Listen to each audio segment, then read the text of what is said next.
Thank you. We will now bring the Town of Hilton Head Island Design Review Board meeting to order for Tuesday, August 24th, 2021. Teresa, are we in compliance with the Freedom of Information Act?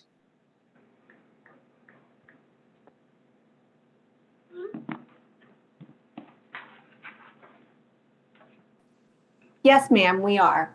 Thank you. Can you please do roll call? Certainly. Mr. Brown, Present.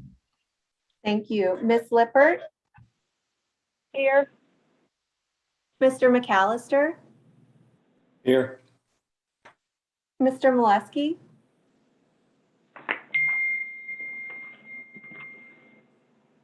I do see Mr. Molesky is in attendance.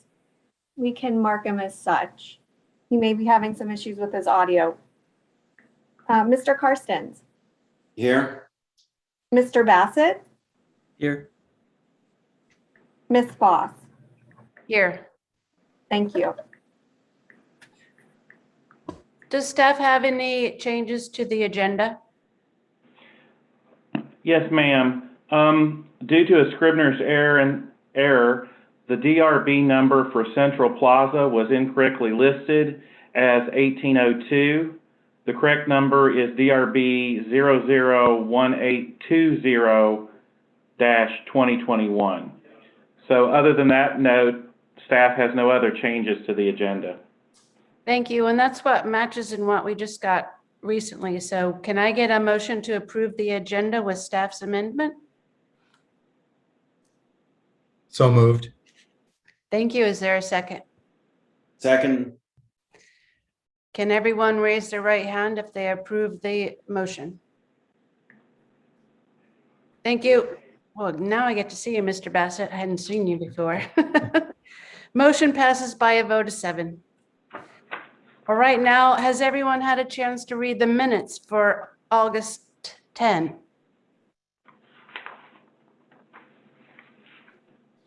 Do you have any changes to the minutes? If there are none, may I have a motion to approve the minutes of the August 10, 2021 meeting? So moved. Thank you. Is there a second? Second. Thank you. All those in favor, please raise your right hand. The meeting is unanimous by a vote of 7. Thank you. Is there an appearance by citizens, Teresa? No, ma'am. Thank you. So now we're going to move on to our first project, We Food Hall, DRB 001598-2021. I want to make note that we all saw some additional information presented to us today after the packet arrived. We need to take a vote if we're going to approve doing that. Teresa, do I need to do roll call for that one? Are you? No, ma'am, not at this time. Okay. The board With the can show- accept it into the record. With the show of right hands, can you approve showing that into the records? Okay, thank you. We're allowing that. Chris, you may do your presentation. Thank you, Madam Chairman. Teresa, are the applicants in the meeting?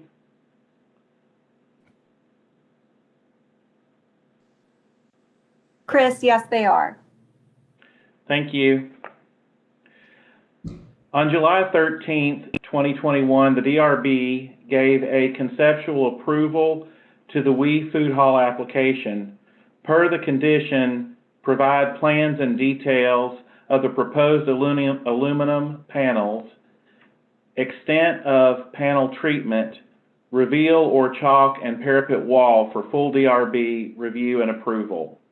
The attached is submitted. Staff recommends approval as submitted. So,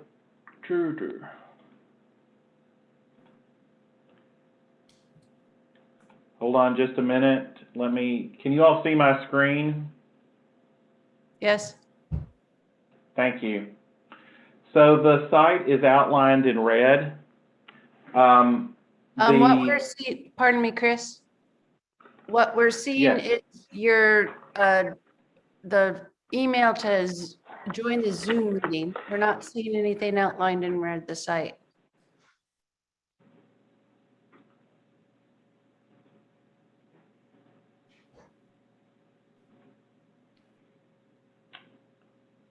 There do you you see go. the screen? Okay, great. My apologies. No worries. The site is outlined in red.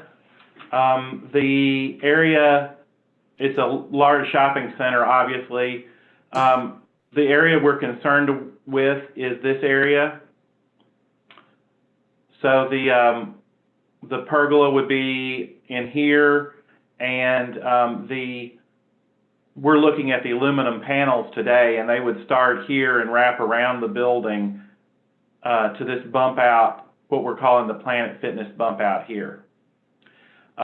William Hilton Parkway is at the top of your screen and far right, and Matthews runs down the left-hand side of your screen. This is the material that's proposed to be used. There was a detail or a demonstration of detail of how that's mounted on the wall that was available for your review, as well as a color sample. And here is a picture of that detail and the color sample here. It was brought to staff's attention, though, that the board preferred the wood grain, and there was some question about the extent of the panelization or how far the panel would go around. The drawings weren't clear, and we'll look at those. This is the panel that was submitted. This is the additional information, the wood grain panel that was submitted for your review. This is a picture of that sample in the sun, and this is a picture of that sample in the, the other was a picture of the sample in the shade, and this is a picture of the sample in the sun. So it's the same sample but different lighting. This was the drawing, the elevation that was in your packet. And this is the drawing that was circulated as additional information. And critical here is the note here, extend aluminum panel to Planet Fitness bump out. So you can see it up here extending all the way around the corner. Well, I'm sorry, it doesn't show it. But this is the lease line where they had originally stopped, but the DRB had requested that it extend all the way to the Planet Fitness bump out. Yeah. And that concludes staff's presentation. I tried to make it as clear. Are there any questions about the extent that they're proposing for the panelization and or the sample?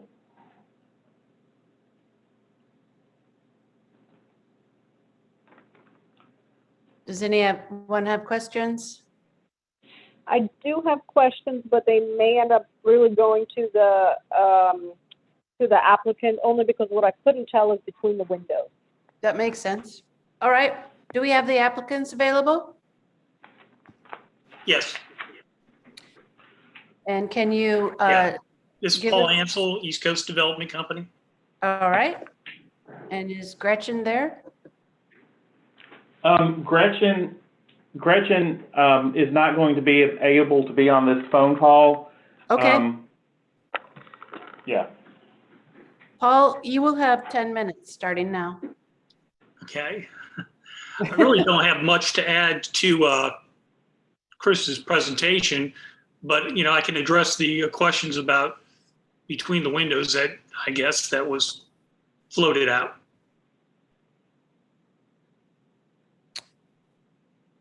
Between the windows questions, what was that? What was your question about you said you still had a question? Oh, Miss Lippert?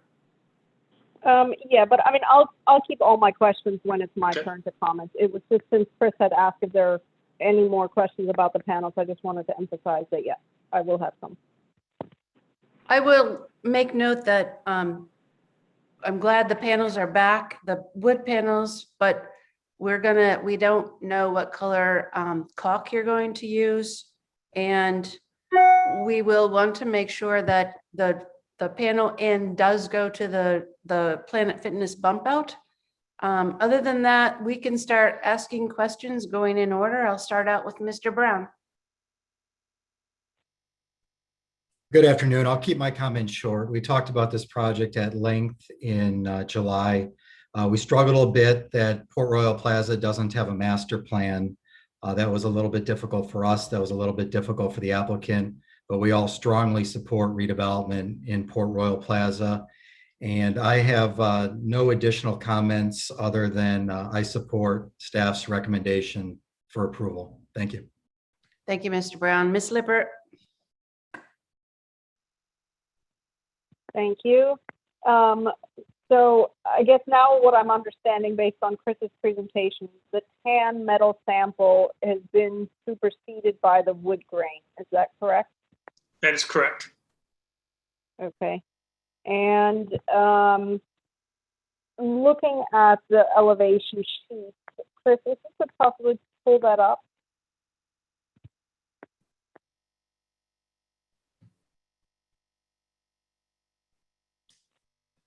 Perfect, thank you.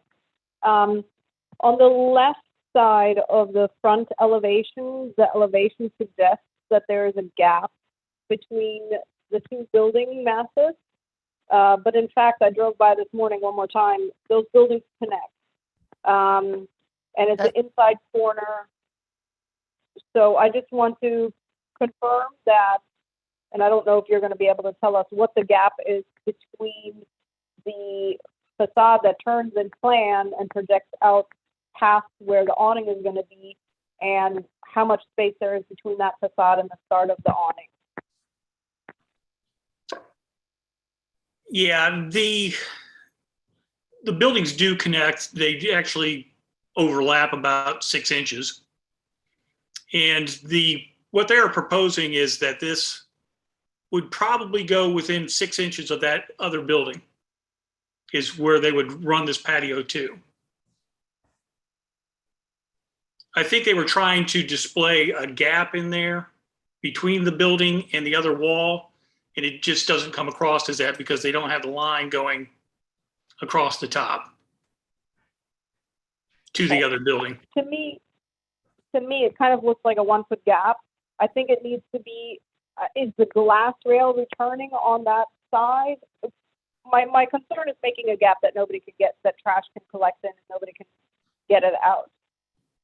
Now, I do not believe that they plan on putting glass on that particular side because there's glass on the storefront next to it. I think they'll take it all the way to it almost. You'll be easily able to grab any trash that's there.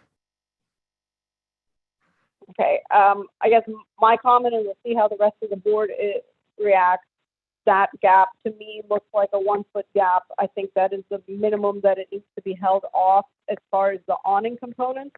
However, the metal panels need to fully die into the inside corner, much like they will on the Planet Fitness. That's fine. Now,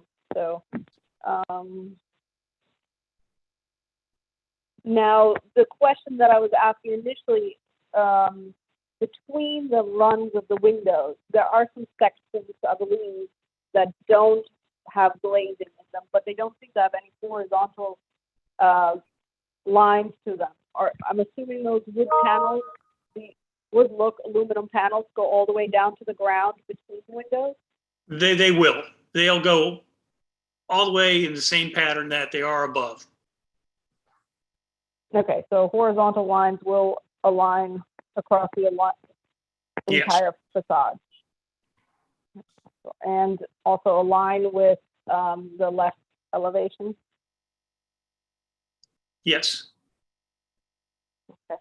And this iteration that we got this morning, I'm pleased to see also shows the wood grain metal panel wrapping above, sort of adjacent to that mansard roof. That is correct?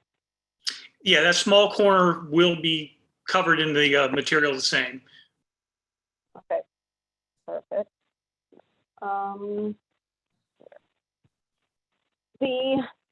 The three goosenecks on the right side of the front elevation,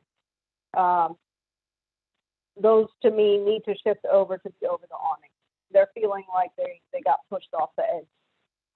So those need to shift whatever that would be, 1.5 feet, to get that signage to over the awning. Yeah, that's fine. Okay. And still on that aluminum panel, just to confirm, the grain will be in a vertical direction for those photos? That was the intention. Okay. Yeah. All right. Then there were two paint colors called out in the letter of the submittal. Can you elaborate on those?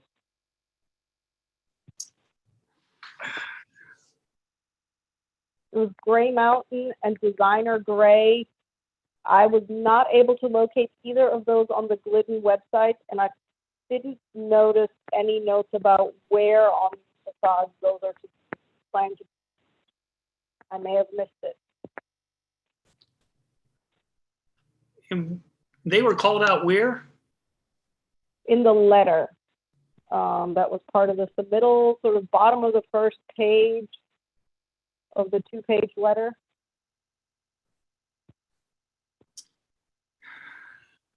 Was that from Gretchen, Chris? I was, it might have been, I'll have to, if you'll give me some time, I'll check on that and get back with the board. Okay. Yeah, because I'm not sure where gray would be going anyhow. Everything was bronze and a light, I thought it was a light cream color that pretty much matched what we had in the back. Yeah, so if we can just get the clarification, and then let me just see.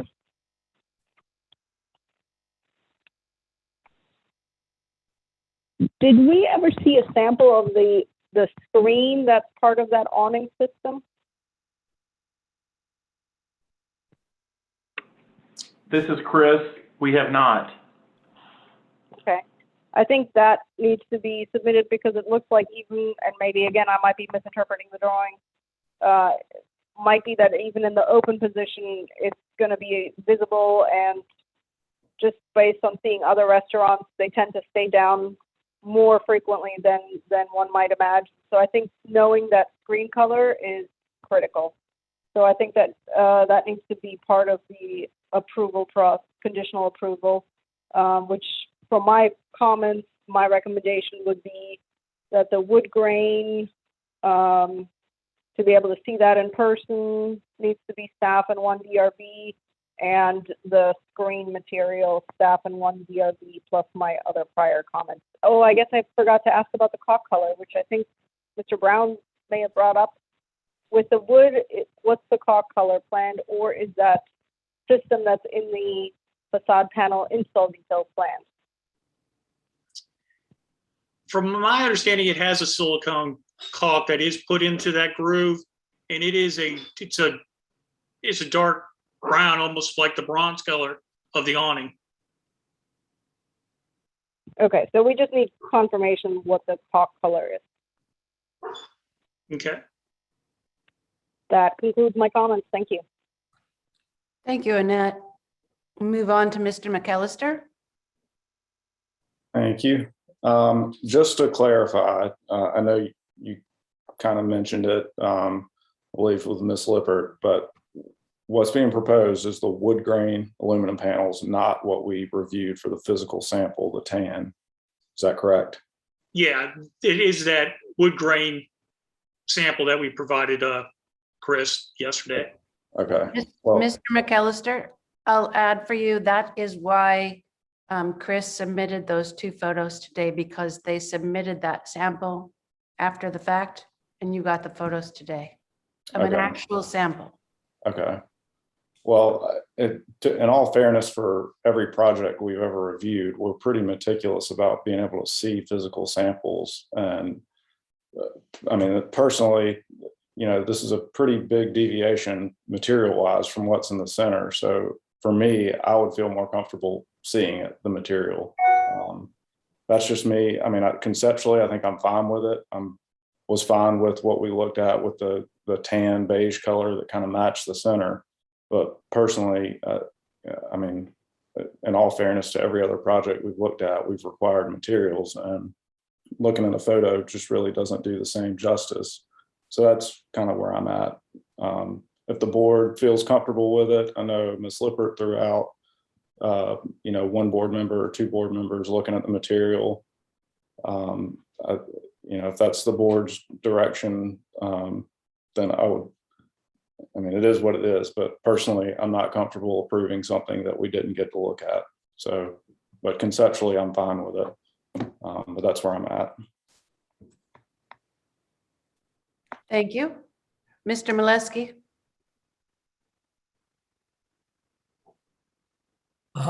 Thank you. Yes, I mean, nothing really too much to add here. I do like the wood grain. I think it adds some warmth to the look and everything. And I agree with Mr. McAllister. It'd just be nice just to actually lay a set of eyes on it firsthand.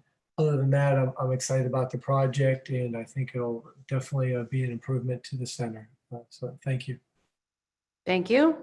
Mr. Karstens? Yes, I unfortunately wasn't attending the July 13th meeting, but it's great to see this progress. I'll agree with Ms. Lippert as far as the panels and their continuation, and especially the joints. And looking at the samples or looking at the cut sheet from the material, I'd say the brown joint versus the charcoal should be specified in accordance with kind of how we have been looking at materials and the finishes that are being called out on the metal. And then I agree also about having the screen reviewed and the shift in the sign and the gooseneck. Initially, I was concerned about the product and the sheen, but knowing that really there's so many other elements associated with this eastern facing wall, I think that I'm less concerned about the sun reflectivity off of this. Not concerned at all as far as the side associated with Planet Fitness. And then we'll want to be very judicious when the time comes for the signage. This is a very contemporary type of material and a very clean look. So I'm just going to say that I know we'll be seeing it and Shay will be reviewing it. But considering those sign panels are up there with those goosenecks, we're going to want to make sure that those sign panels are taken a very close look at when they come through. But otherwise, I'm with it. Mr. McAllister makes a great point as far as actually really getting a good hand on what the panel is. But I can certainly see that going to staff and one member. So thank you. Thank you, Mr. Karstens. Mr. Bassett?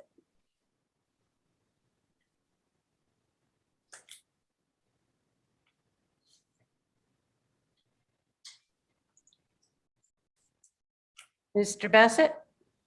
Can you hear Can you us? hear me now? Yes, thanks. Sorry about that. That's all right.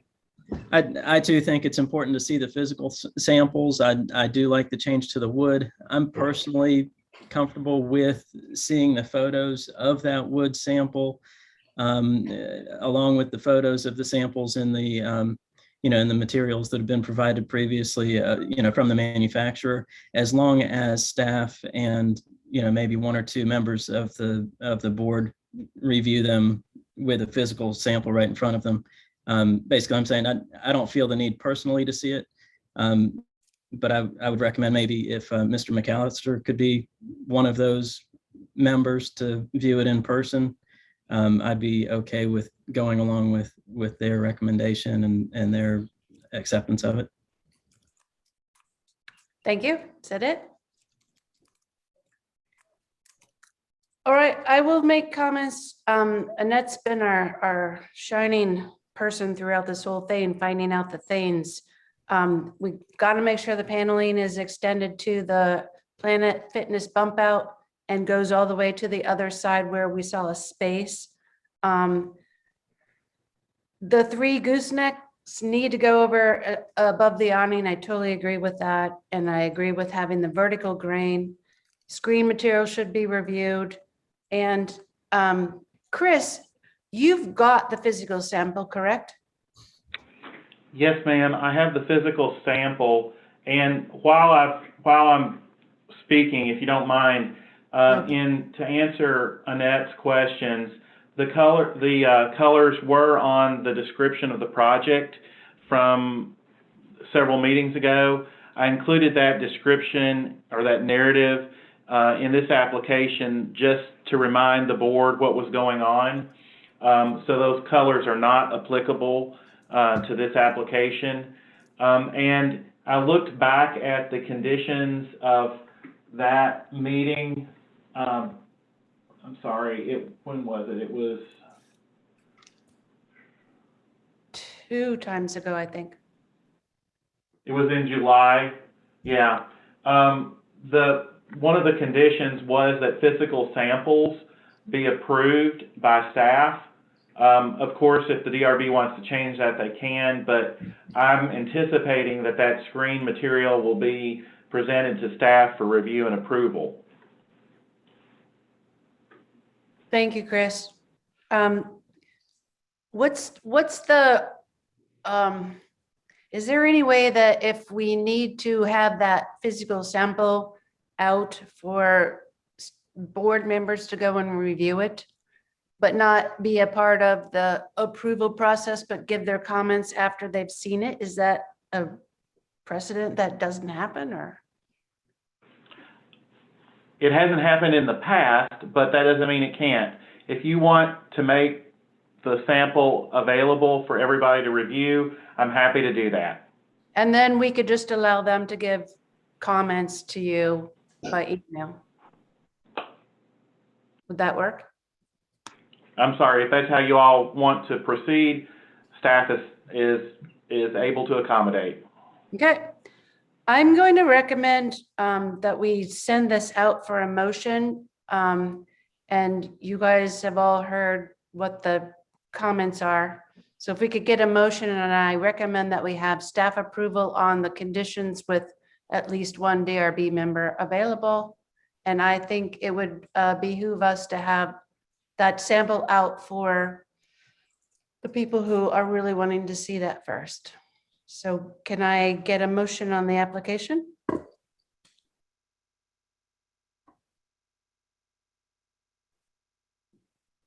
Can I just understand that process a little bit better? Because if only 1 DRB member, let's say, is approving, right, we might have 6 other DRB members look at it and not like it, right? So Well, what I'm not getting- sure how that process would work.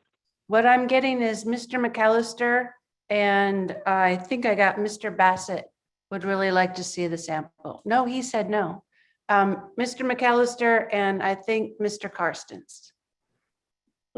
Could I just add, I mean, I'm not against it, and I just think it's unfair to other projects we reviewed that if, we're gonna approve something that we don't get to see. I mean, I feel like it's really just me, but that's where my hesitation to approve that is. Just because it's so different from the rest of the shopping center. I think conceptually it's fine, but just like Ms. Lippert pointed out, what if we look at it and it's not really what we expected? Because we all know that digitally things are represented differently than in natural light. That's just where I'm at with it. So I'm personally reluctant to vote in favor of it. But that's just me. But I would, if the board decided to make a motion for approval with conditions for 1 DRB member to review it, I would be happy to review it, but I'm reluctant to approve something that we didn't get to see. Ms. Lippert? And I hear you, and really, personally, completely agree. I think we all would need to see it. I was trying to sort of see it and hearing the board hesitations more and more. I was trying to help this project get approval with potentially one, but truth be told, this is not a material we know. It would be one thing if it's a material that we're all super familiar with. It continues to be also my hesitation. The photos help some, but like I honestly would want to see this material on site, not just even at town council, because it is such a new material and across such a big facade. Can we get other comments from other board members? Madam Chair, Yes. when we talked about the project in July, I know one of our reservations was we conceptually liked the idea, but we did recognize this is something different. This could direct redevelopment in this area. And we wanted to make sure that these panels looked realistic. They didn't look faux, they didn't look cheap. And my support for this project comes in large part from staff's recommendation for approval. I know staff heard us, and I'm trusting them, but I also I feel fully comfortable with a member or two of the DRB reviewing this as well, and I would have full confidence in their review. Thank you. Thank you. Anyone else?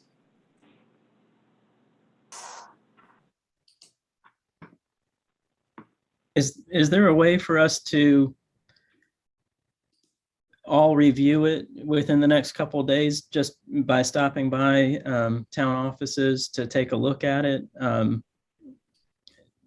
Kind of like what was suggested, not for official approval, but view the sample in person and give comments to whomever is going to end up being the final reviewer. We have to make a motion or a movement today on this project, so we can't put it on hold. Madam Chairman, Yes. if I could make a suggestion, you are correct. We need to kind of quote unquote dispose of this application. Because this is new information, it could be tabled. This application could be tabled until the next meeting because you have not seen in person the sample. So it would go to the next. It would just automatically go to the next DRB meeting, and it would give you an opportunity to review the sample. There would be no additional action required by the applicant. We're just tabling this until the next meeting when you all have a chance to review the sample. Okay. So can I just make the motion to table it, and that's good? I haven't been to one of these before. And this is a little new to me too, to be perfectly honest. Teresa, can you provide some advice if I'm not putting you on the spot? Does this require a vote? Chris, this is Teresa. Yes, I would absolutely encourage a vote on this. All right. I will make a motion to table We Food Hall DRB-001598-2021 until we can see the physical sample and the next DRB meeting. Do I have a second? I'll second that motion. Perfect. And Teresa, can you do a roll call? Discussion, please. Oh, okay. I would support approving the application today as long as two of the DRB members could take a look at the sample and support it. We can wait another meeting, and I'm okay with that. But just in all fairness to the applicant, I would be prepared to approve it today. Thank you. I'm gonna come back after my motion and say that we already gave them sort of a half approval the time before. So we're giving them a go ahead and they're able to order materials. This is just the last thing coming. So I think for DRB reasonings, we're better off having it tabled. Anyone else or anyone want a second? My table motion? Yeah, I'm still good with my second on the table motion. Thank you. All right, Teresa, can you do a roll call? Certainly, Madam Chair. Mr. Brown? So everyone knows, we did a raise of hands for the agenda and the meeting notes, but for these, you're gonna have to put your mic on and say no or yes or no when Teresa calls your name. Thank you. I support the motion. Thank you. Ms. Lippert? Yes. Mr. McAllister? Yes. Mr. Molesky? Yes. Mr. Karstens? Yes. Mr. Bassett? Yes. Ms. Foss? Yes, Motion carries unanimously. thank you. All right, we're going on to new business. The Madam air- Chairman, can I interrupt for just a minute? Paul, are you still on the line? Oh, Yes. You understand, do you have any questions? No, I'm fine that you guys want to take a look at the physical sample. And, hopefully we can even get the screen by the next one as well. If I Okay. might add the screen and also the caulk color. Okay, Thank you. Thank you, Paul. you bet. Good day. All right, now we'll move on to new business, airport terminal renovation, DRB 001-860-2021. We also received additional information on this package prior to our package release today as well. We're going to need to take a vote with a raise of hands on this. If you raise your right hand, if you'll allow that into this meeting, I would appreciate it. All right, thank you. It's unanimous. And now we have staff presentation.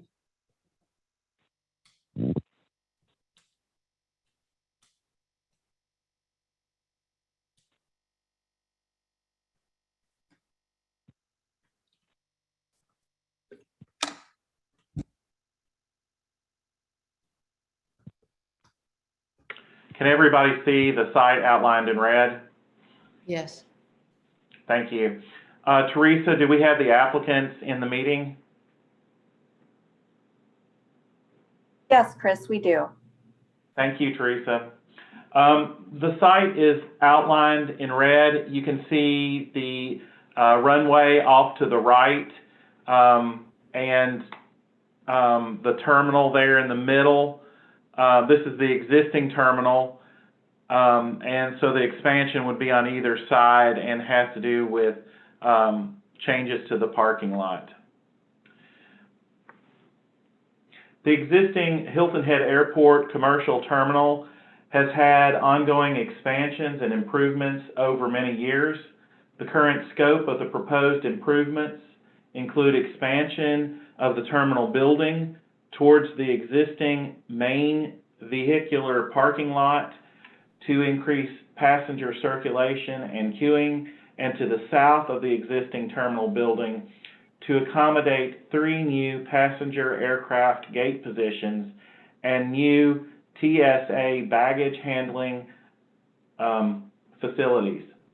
Expansion to the associated vehicle parking lot and improvements to the passenger drop-off loop and ingress-egress lanes.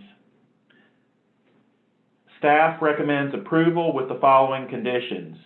Provide color of the integral pigmented concrete in the crosswalks for staff review and approval.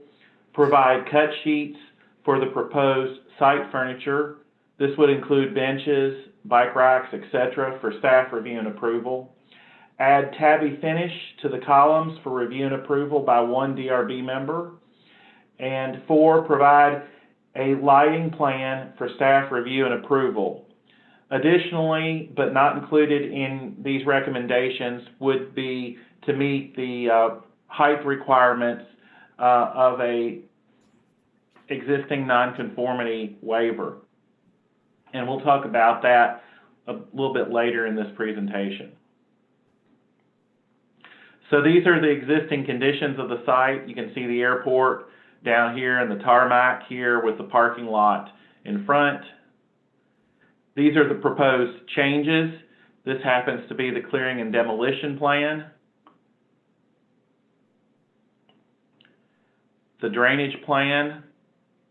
So you can see that additional parking lot over here to the left.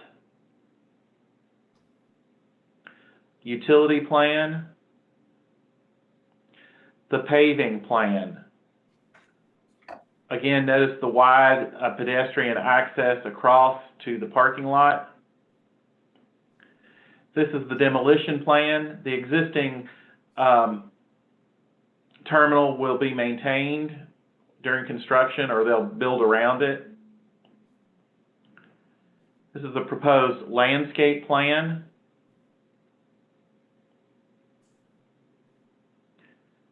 There's your plant schedule. A roof plan.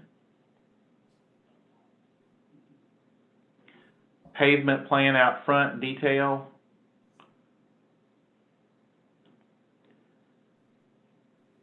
First floor plan. And these are the elevations. So it's looking down here at the plan south. It's these ridge lines up here that exceed the height limit here. So they will need to be brought down essentially to this ridge line.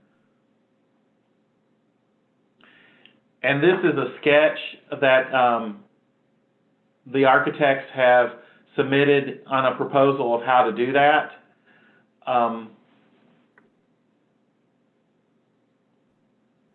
So they're essentially making this a less steep slope, is staff's understanding. Again, more elevations. These are the back or the tarmac side. Side elevations. It's an outbuilding. These are illustrations of the entrance to the building, to the new terminal. You can see the wide pedestrian access that pointed out earlier. This is the covered offloading area, drop-off area.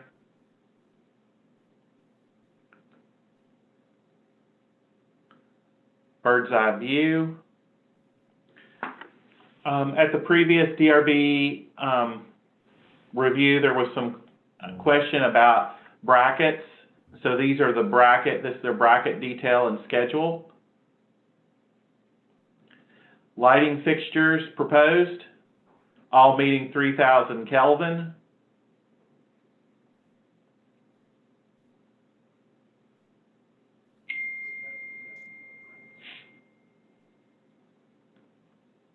And here's the color board that was available for your review. The glass in the windows and that detail. And that concludes staff's presentation. Thank you, Chris. Are the applicants available, and if you can state your name, would be appreciated.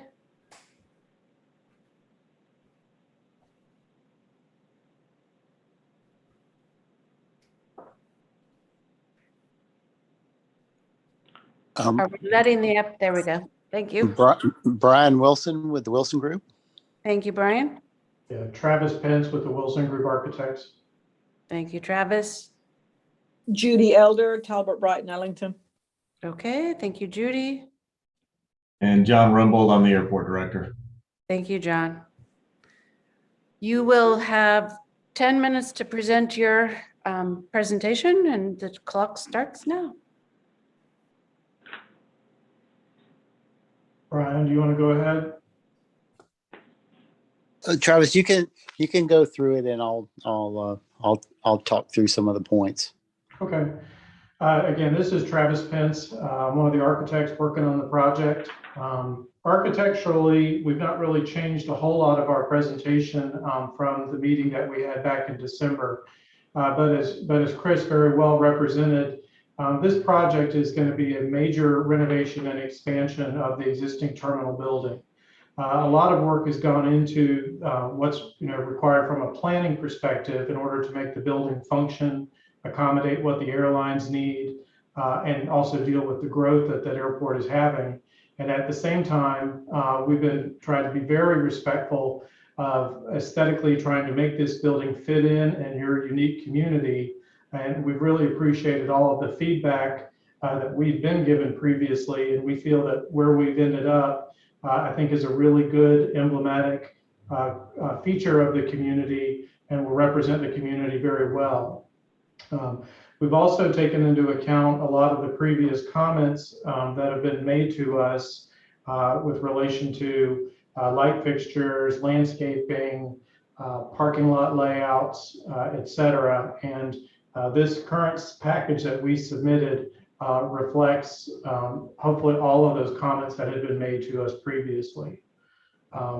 We are prepared to deal with some of the comments that we've already have received and just kind of go through them briefly. There was a comment about the crosswalk pavement sheet on C901, and that's intended to be just a patterned concrete, and that shows up on the architectural plans. Around the building, particularly under the canopy, we're going to be alternating a regular concrete and then an oyster shell concrete in the finish. The second comment was the pigmented colors that we intend to use at the two crossover lanes where we have kind of two raised curbs right there. And we have currently specified two colors, and we'll be submitting those two colors following the meeting to Chris, but they would be thematically similar to what we've already been showing you on the exterior of the building. And we'll be happy to provide the cut sheet for the benches, trash cans, bike rack, and whatever other elements there are going to be. Comment has been made about the tabby treatment on the entry columns. And in the previous submittal from December, I think the actual note was some type of tabby finish.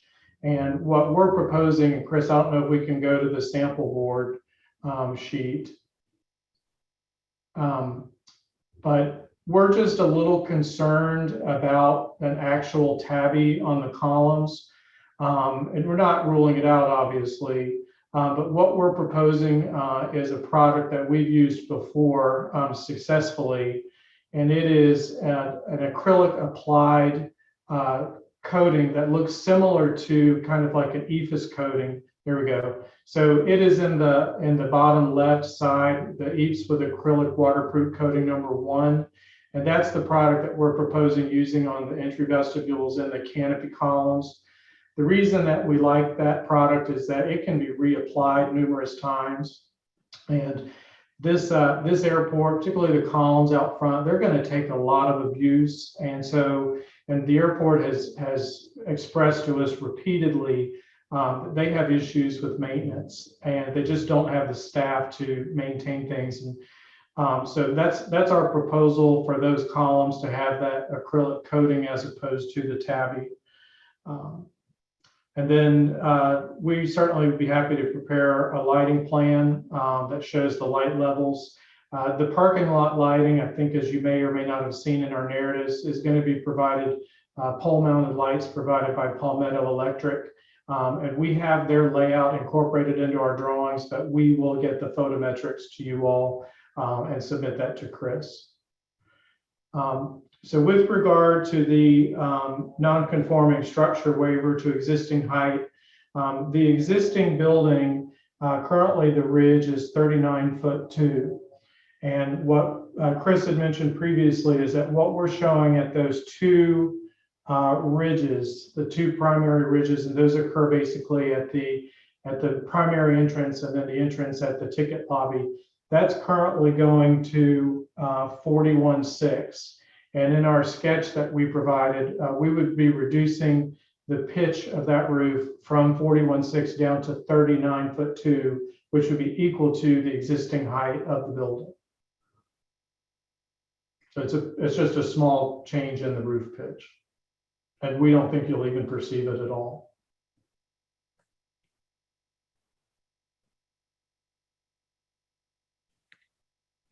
Thank you. Anyone else? Well, I just wanted, this is Brian Wilson. I just want to say one thing. A very collaborative process with the DRB over these past, really about a year. And we've enjoyed it. And I think this product, this building that you see in front of you is kind of representative of all of us. And we don't feel like it's just the design team, but it's part of the panel that really has had a big input on what this what this ended up looking like. And I think it's been a successful process. So just wanted to say that. Thank you. Anyone else?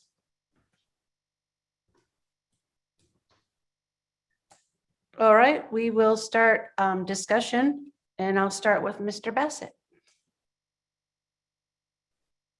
I'm excited about this project. I think it looks fantastic. I haven't been involved in any way with the DRB discussions previously, but I think the current drawings and everything really look. It's just a nice looking building that I think is in keeping with island character. And I was a little concerned about the reduction in height. Not that I disagree with the reduction in height, but that it might change the overall look and character of the building, or force it to not be quite as broken up and be a more, linear, unbroken roof line. But it does look like a very minimal change, and looking at the actual measurements, doesn't seem like it'll change much perceptibly. So I'm comfortable with that as well. The change that was submitted today with the kind of elevation redesign. So I'm really comfortable with this, along with the staff recommendations, and would kind of defer to the landscape architects for their expertise on the landscaping. But I didn't really have any further questions or concerns or anything with it. Thank you, Mr. Bassett. Mr. Karstens. Yes, no, I've enjoyed seeing this come along. I think the articulation in some of those pedestrian spaces and the transition from the parking lot to that terminal side is critical. And I think from what I'm seeing, it's being addressed. Also within the planting plan, I'm seeing the size material that we're desiring. We've got a good palette here when it comes to some of our native and naturalized plants, and the opportunity to have some materials that highlight. I don't have many comments initially. Some of the areas of saw palms, if we get into some of those tighter areas over time, those are going to have to be maintained, especially kind of some of those approaches closer to the terminal, just because obviously they go in very small, but over time, if they're happy, they're gonna really take off. So I think that's just kind of something that, if they can get a little more room off the back of curb or away from sidewalks would probably be helpful. But really, I think the palette is there, like I said, and obviously the upsizing the materials is appreciated. I'll look for Mr. McAllister if he's noticing things I'm missing. But all in all, I think they've done a good job in addressing the parking area. I know a lot of trees were taken out in the attempt. I think there's been an attempt to keep the trees at the access point to that additional parking. So you could say the front door of that addition, the parking addition, has been addressed when it means to be keeping trees, but then also working with what they can, considering the stormwater requirements. So all in all, from a landscape, I'm satisfied at this point when it comes to landscape and hardscape components. The roof line, if you look at some of those images, you don't obviously at the pedestrian level, and even maybe in the approach from the parking lot, you're not going to get that perception of that roof line as much, I don't believe. I think there's a lot of prominent architectural pieces that are more in the foreground. I'll let some of the other board members, and especially Ms. Lippert, talk to that.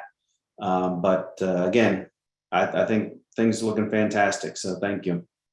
Thank you, Mr. Karstens. Mr. Molesky. Yes, thank you. I mean, overall, everything looks great, so I don't want to come across as being critical.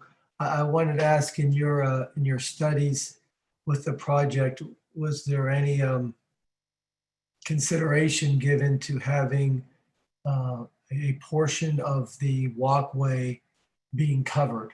And I don't mean the walkway that kind of goes along the building, because I see how that part's covered, but the portion of, say, the crosswalk that's going over the 4 lanes, or perhaps the center portion of it that extends down into the parking area, just to, help keep people that are coming and going, staying out of the rain or out of the sun, since those are 2 prominent elements in this area.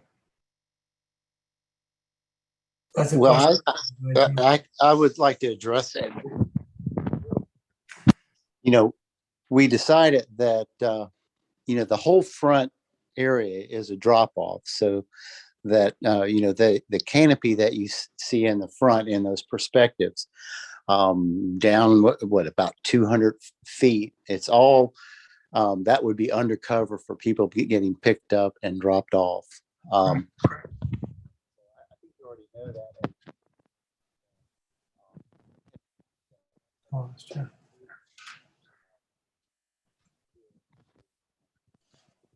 Canopy, because we were actually having the whole front of the airport be a drop off and pick up.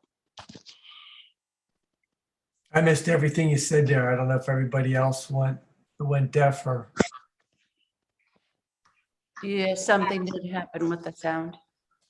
So I understand your point. If someone's getting dropped off, they're in luck. But what about the person who has to, who's going to the airport by themselves, that have to park and then walk from the parking lot to the terminal?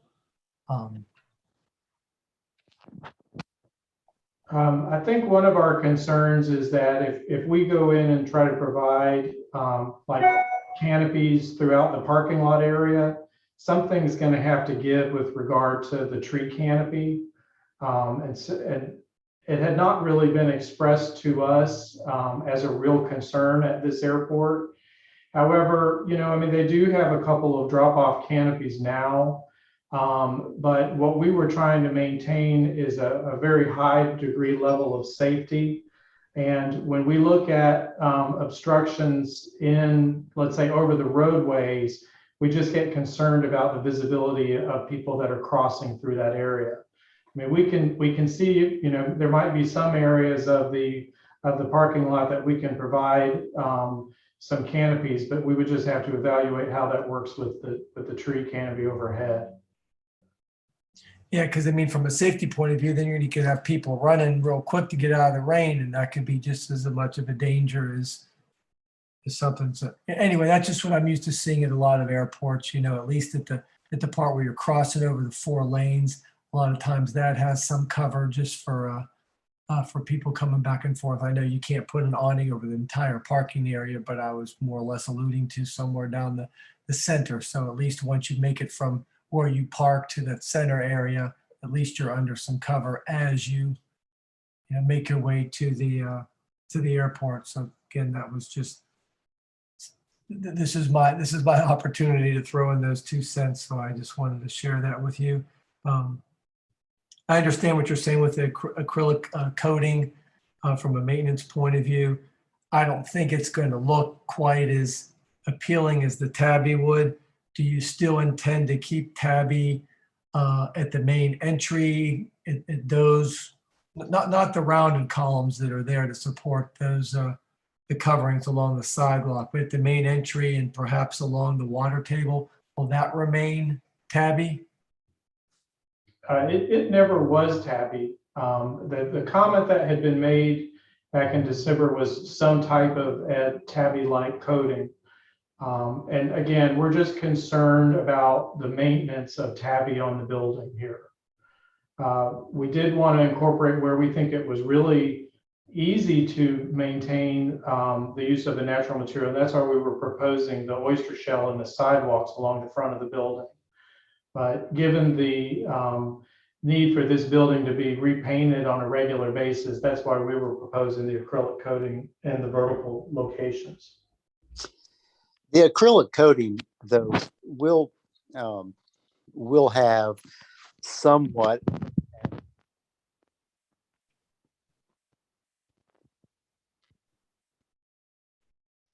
Brian, we lost you again. I think he was alluding to that there's going to be it is heavily textured, and we've used it on concrete on other projects. I'd be happy to submit photographs of that to Chris. I mean, I guess I appreciate what you're saying, but I think that the tabby, if we're trying to make this look like low country, like I hear a lot of people saying, especially during all of our preliminary things, I think you just need to figure out a way to maintain it. I think just doing that acrylic product's gonna look cheaper and junky like an old rundown mall eventually. And if you're gonna go for the low country look, then my vote would be to go for the low country look and get some tabby in there. At the very least, at the main entry there, to the left and right of those, I guess, bronze colored sliding doors, at least have that part be impactful with the tabby. And it goes both ways, because when you have that oyster shell on there, people are a lot less likely to lean up against it because it's not very comfortable to lean up against, versus if you have the acrylic, then I could see that becoming a nice little wall to lean up against. But again, we'll hear what others have to share. That's just my thoughts as far as that goes. And then as far as the heights go, I'm assuming you're already pursued whatever kind of variance could be granted, and perhaps that was denied. When you go ahead and drop the roof pitch down there on which is, I guess, like a hip roof that's shown there that projects up, will that gable that's in front of it, will the pitch of that roof also be reduced so it's consistent with the hip behind it, or will that stay the same? And then there's other areas where you have that same pitch. Will that be reduced everywhere, or just in those two instances where it's proud of the main ridge line? It would just be reduced in the 2 instances where it's proud. You will never notice the difference from the gable in the front to the hip that goes back. I mean, because it's only going to be, it's very slight. It's only like 2 feet that it's coming down. And so it's very slight. It's still going to be up above the main ridge line. So it still will be prominent. But because it's hipped, nobody will ever know that that's not the exact same slope as the gable in the front. To add, there will be a 3-foot difference between the new proposed hip ridge and the existing main ridge that runs left and right on the building. All right, So this is Chris with the town. I just want to clarify that there's a 3-foot difference between the ridge that runs to the left and the right and the ultimate revised height of that ridge on the gable end. Is that correct? Yes. Okay, so what I'm looking at here, is this the revised drawing, or was the proposed and you guys haven't had a chance to redraw it? This is the only place we've redrawn it is in this sketch that we submitted to Chris on the 23rd. The previous renderings and elevations you were looking at showed the old ridge height of 41.6. So when you go back to that hand drawing, there's a little note on there that says proposed roof slope will be equal to. So is it going to be equal to, or is it going to be 3 foot higher? I'm saying we're equal to the existing height of the existing building. The So, existing building is 39 foot 2 inches. It's a non-conforming existing condition. and not every portion of the existing building is at 39.2. That's the very highest point of the existing building. And so because that's already a non-conforming height, as we're matching our highest point to the highest point that was already existing there. Okay, so this Got it. modified hip will not be proud of the ridge. It will actually meet the same elevation as the ridge that runs left to right. No, it's 3 feet higher. And John, they're allowed to do that because the existing airport terminal is above or is at 39.2, so they get a wave and they get to bring this peak up to that same height. John, Not to a just full airport. just for your benefit, the ridges that are to the left and the right of the main hip piece in the center, they're at 36 feet 4 inches. Okay, I guess that's what confused me. When you guys were saying existing, I was saying existing, I was referring to the existing picture here that I'm looking at of the proposed, but you're referring to the existing airport that's already there. So at the end of the day, when you guys are done building this, that little, the hip that we're all talking about here will be 3 foot higher than what the proposed ridge line is running left to right, but it'll just be a little bit lower than what's shown in the drawing. That's correct. That's all, but it'll still be, because then if it was going to be the same as the ridge in this drawing here, then my question was going to be, well, why do you even have that pronounced hip at all? You know, why not just carry that all the way through? But it'll still be proud of that by 3 feet, which creates some interest. So just Teresa could delete all that from the notes. Thank you. The last comment that I have, if you kind of zoom in or find a nice rendering of the front entry, and because this is a theme that's, I guess, that recurs. I would go to the next sheet. Yeah, that's good there, like that one there that you're going Yeah. around. So those three, I'll call them brackets for lack of a better word, it's at the ridge and off to the left and right. You know, I would just say proportionally, I don't know if those feel correct to me. I don't know if I a little more stout, a little more beefy, just in proportion to what this is. You know, it's an airport planes, it's all big. I don't know if we can get away with something that feels a little stronger there, but you know, again, that we could all share our opinions on that if you're interested. Other than that, I mean, I love how everything looks, and I'm excited for the project. So thank you all for all your hard work. Thank you. Thank you, Mr. Maliski. Mr. McAllister. All right. Thank you to the design team. It looks like you've taken a lot of our comments into consideration. I personally love the building. I really like how you've articulated the roof, and it breaks up the massing of the building. I think it has a lot of low country character. I really will lean on other board members for their comments, but I don't have anything critical of the building. I think the architecture looks great.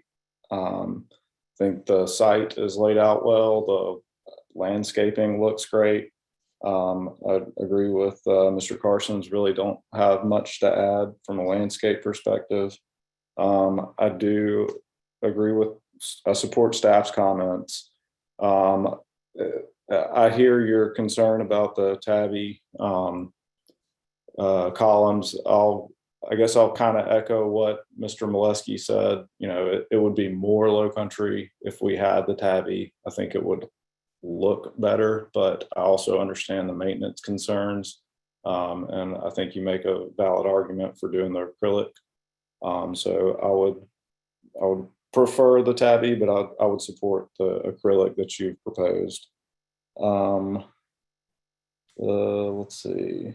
I didn't notice where, I know one of staff's comments was in regards to site furnishings.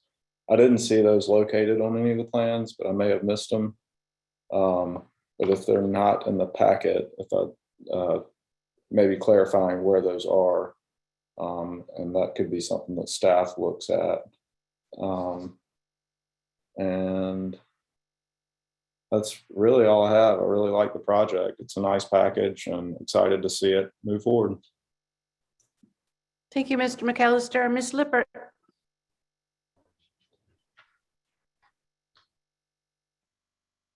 Thank you.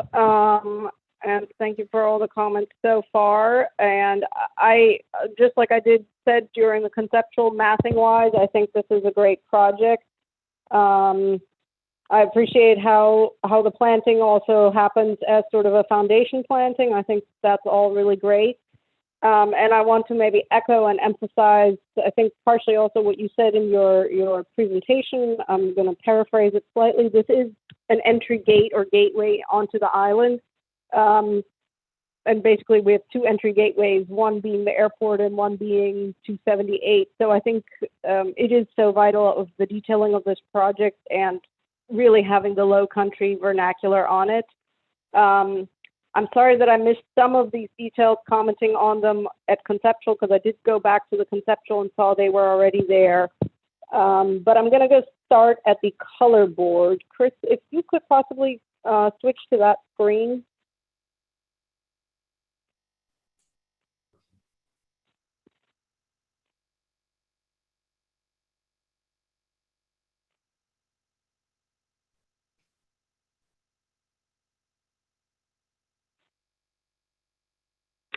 I'm sorry, I've lost it. No, you're good. Down, I think it's at the bottom. I can't remember. Yeah, I think it was at the end. There we go. There it is. So I think a lot of the palette looks really great. There are, I guess, technically three things that jumped out at me. Really, the first one that struck my eye in the physical sample is the P4, which seemed to have a lot of pink in it relative to the rest of the palette. So initially, that was the only one that sort of caught my eye. And then the more I reviewed the set, I found the contrast, because essentially the P3B and the FC1B, it doesn't look like it on this photo, but on the color board, it looks very much like the same. That to me started to feel like it had too much contrast. And the more I started reviewing it, seeing the FC1B in a condition where one traditionally would see a brick base, that made it almost feel like a, because of its deep tone, almost too much like a version of a water table that maybe the budget wasn't there for brick. So those are the three colors that to me stuck out. I'm curious to hear the rest of the board comment on that, with my most critical one being getting a less pink version of P4. Then looking at, and bear with me please here as I kind of go through my notes. In your submission as to the Gooseneck bracket, you proposed an alternate E25 bracket. This is on the Hex A fixture. Yes, exactly. And I would vary, which is the bottom right corner of the arm mount. And I very strongly recommend that it be the E25 versus the E36, which has been marked on that cut sheet. So again, I'll be curious to see what the rest of the board. I did not see a color selection on this fixture, because on the next page are colors and I didn't see one selected. Can you speak to the, oops, no, maybe on the previous page. There we go, number,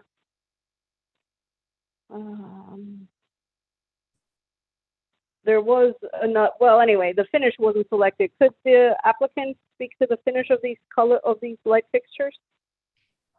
I apologize if we missed that when we submitted it, but we would have them be the same colors that we're proposing on the rendering, which I believe is a bronze.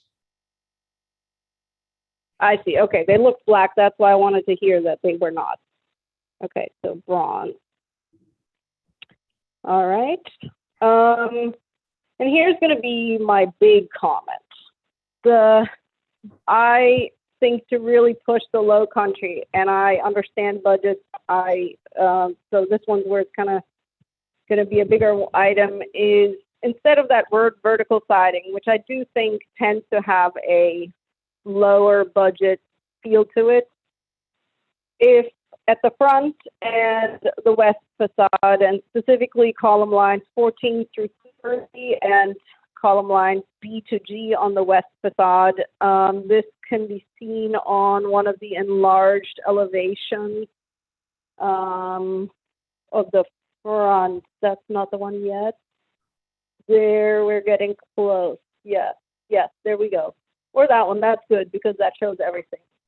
So 14 to 30, I was saying, if instead of that vertical siding panel, which is very flat, if that could be a true board and batten, I think that would make a big difference to a true low country feel for the building. And I understand that not needing to carry that around the entire building. Again, I'm curious to get feedback from the rest of the board on that.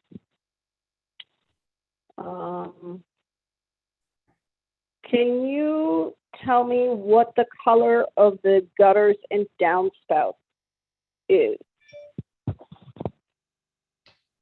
I don't know that we know at this time, but typically we try to match trim color. Okay. So, yeah, because and that, again, that's the color that, to me, in my eyes, is too pink. And so I'm a little bit concerned about specifically also the downspout. And I'll get more specific on that. At the back of that drop-off canopy, not centered behind, but sort of adjacent to the beam, there's a downspout being proposed at every single one of those round columns. It was visible, yeah, and that one back, sorry, or one before you just were. There you go.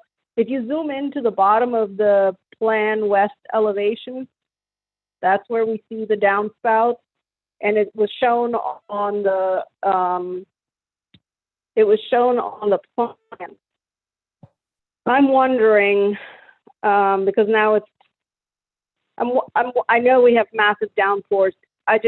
Having that many downspouts right at the drop-off areas, to me, is there any way that those downspouts can run along those beams and be tied to the downspouts of the building?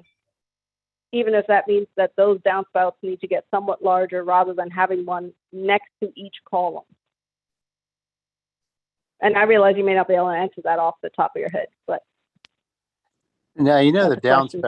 downspouts will not, because we have the inverted slope of the drop-off canopy, the downspouts go into the green area, and they don't, there's no downspouts that would be affected by any passengers and they're behind everything.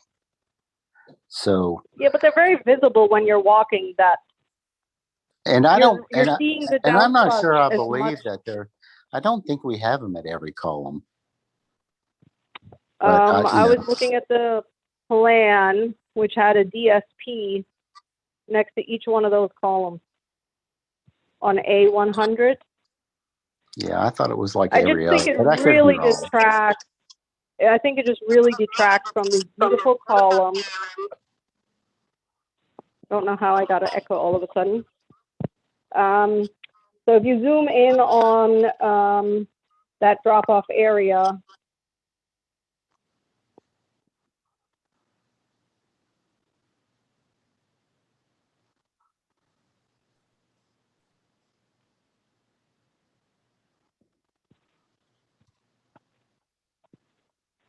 while Chris is doing that, so I guess I have a general. I think there are too many downspouts. I would rather see fewer of them and see every single column And while the plan suggests that they're centered, because there's a beam above that, in fact, they can't be centered. So they're going to be off center on the column and to the left of each column, let's say. They're either going to be to the right and the left of each column. And that to me hugely distracts from this beautiful tabby column that helps make the low country look. And then it has a downspout next to it. Anyway, I'll hear again from the rest of the board relative to that.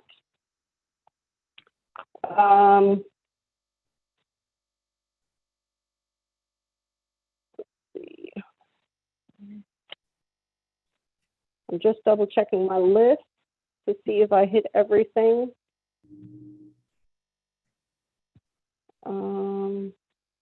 There is a note, and I should have written down on which elevation, about an aluminum reveal trim. And I couldn't figure out next to what materials. I believe it was on the west elevation, if I remember correctly. It was in a gable condition with one of the darker colors, I think with the wood grain siding. That's again a question to the applicant. Maybe we could find out where you're talking about. Let me just look at my plans here quickly.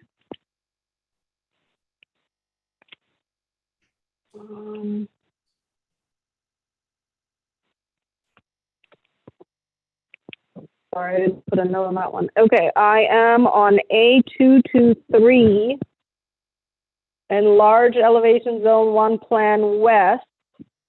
And next to column line B, it has a note that says aluminum reveal trim typical.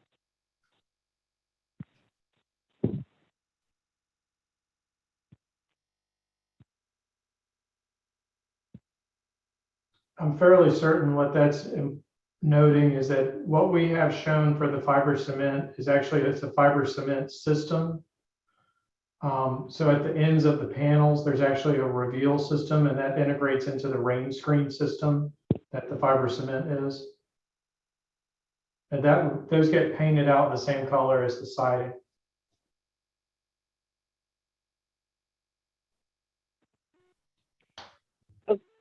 Is that So all correct? they'll really look like is a reveal joint, but it'll be the, the same color as the siding, and it'll work with all the rest of the grid joints that we have out there. Okay, no, I understand that better now. I appreciate that elaboration. Can I just, since I'm on my phone, I can't look at the photo I took of the color board. That FC-2, is that wood siding that was on the top right of the color board?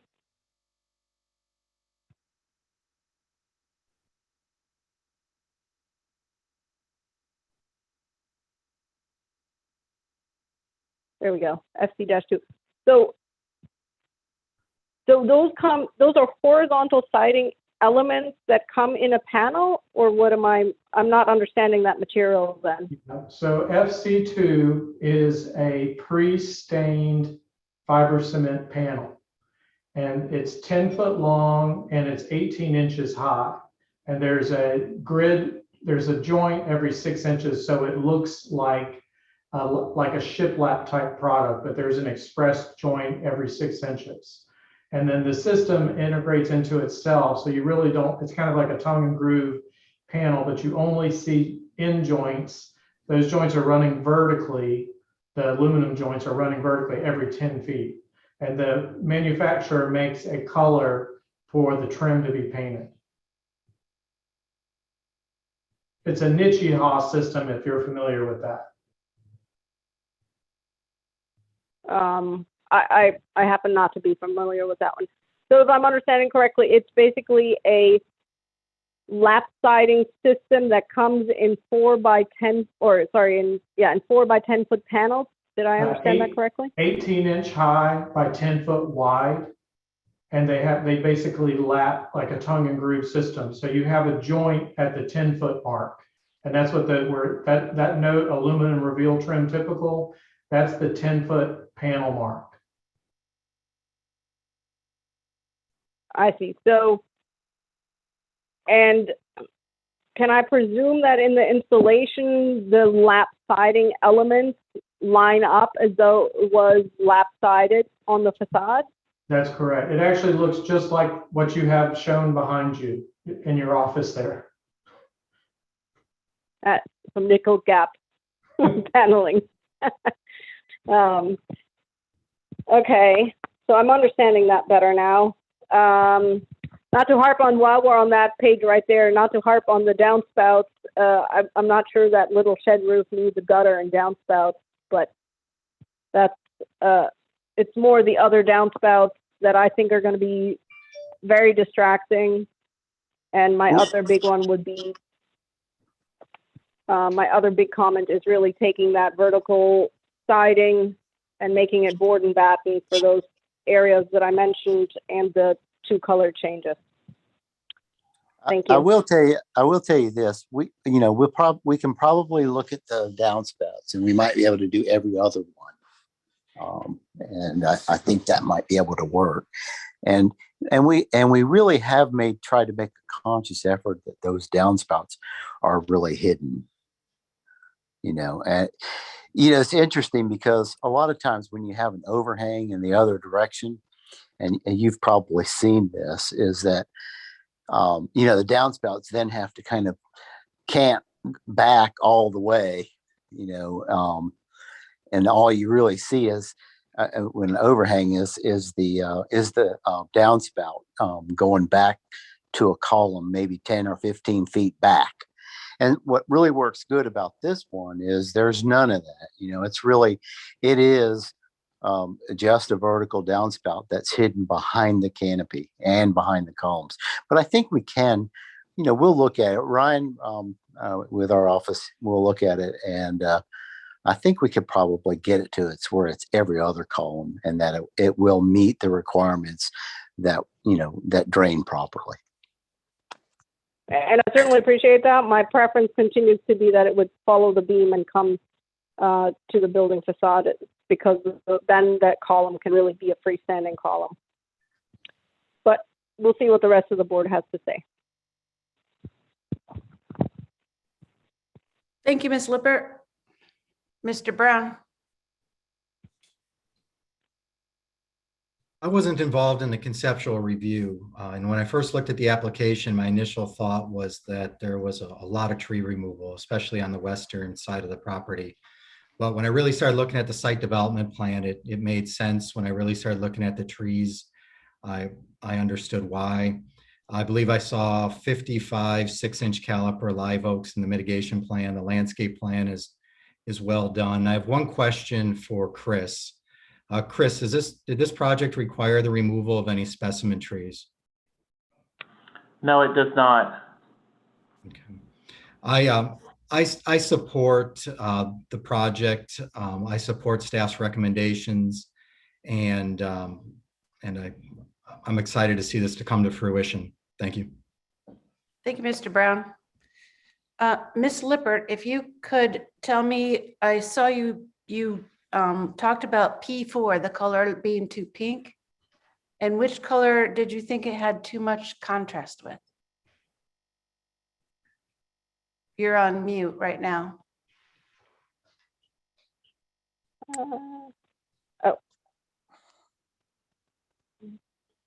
Okay. The P35 and the FC1B on the color board looked almost like an identical brown. They don't look like it on this photograph or scan. But those to me were too dark when I thought of the 1B below the FC1A, which is in most of the conditions, because the FC1B is a water table treatment. Mm-hmm. And I love that. And all those brackets also against the fiber cement siding, which is the B1B, a P1B. Those felt too contrast high in my mind. Okay. I also didn't hear you speak to whether you would accept the acrylic waterproof coating on the columns versus the tabby. Did you have a feeling on that? I hear the concerns, and I certainly can appreciate, I don't want to turn it into a bartering system, but if the budget allowed for one or the other, I would have the preference for the board and batten siding and keep the acrylic on the columns, because I do think that the columns will take a beating, if not from people, but from the luggage being dragged behind them. So I do see that as a real concern and could accept the acrylic waterproofing textured material. Thank you, Annette. To the client, what do you think about using the board and batten, the actual board and batten? Is that going to be a cost killer? Well, we have to look at it also from a technical perspective, because the siding system that we have it's a system. And what we're imposing is kind of implementing a new piece to that. Foreseeably, we could add a piece of fiber cement trim over the reveal joints, or where the panels come together, and it might get that simulated look. It's not something that I've ever been involved in, but something we can reach out to the manufacturer and see if it's something that's doable. That sounds like a actual good middle grade solution. We got leaning. I love tabby here, but I'm in agreement with the columns being in the acrylic waterproof coating, just because we got the luggage. We're gonna have people leaning up against them, even if it's someone from the low country that knows that stuff hurts if you lean up against tabby. We got the new people that might lean up against it. And so I'm okay with that acrylic waterproof coating on the columns. I'm excited about the project. I think I know it's come a long way because I've been there from the beginning of it, and I'm really, really excited. I don't have any other comments, but I would like to go back to the board members who haven't addressed some of the things that Annette brought up, such as the board and batten and the tabby on the columns and the gutters. If you could go back and do every other gutter, that sounds like a kind of a middle win-win for us.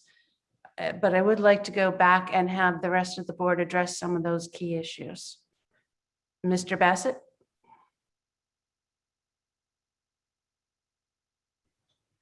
Sorry, I just had to unmute there. That's okay. I'm, as much as I'd like to see a more low country look, I've also seen tabby that looks pretty distressed, or maybe more prone to cracking, or it starts to look rough after a while if it's not maintained properly. I would hope that it would be maintained properly regardless of surface, but I understand the concerns about it needing more frequent maintenance and the inability to resurface it or recoat it as easily. So I'm okay with that, but I think it does kind of make sense in exchange for kind of harming the overall look by reducing the amount of tabby, or eliminating the tabby. I think it would make sense to do the board and batten in a nicer way, like Mrs. Lippert was saying, or kind of that middle ground solution that gives it a nicer look, more upscale look, without having it appear cheap, especially if we're eliminating something else that gives it a nice appeal. So if that makes sense, I'm okay with changing to the acrylic waterproof coating, but would like to see some enhancement of a different part of the building in exchange for that. Great, thank you. Mr. Karstens, can you add to that? Yes, oftentimes I think about tabby in close contact with people, and it's tricky. I think we came across this with the quarter deck renovation and the idea of, we requested a hone tabby. It is an expensive product, and especially when you think about big columns like that, it's a matter of, is it a monolith, or does it actually have a score joint, or it can get a little complicated. So I would say is that I'm in favor of keeping the product that they've recommended. There is tabby in the concrete paving. There's tabby panels that correspond with the with the columns within the site plan. So there is a tabby element within that drop off that is a ground plane element that I think will express itself well and coordinate with the benches.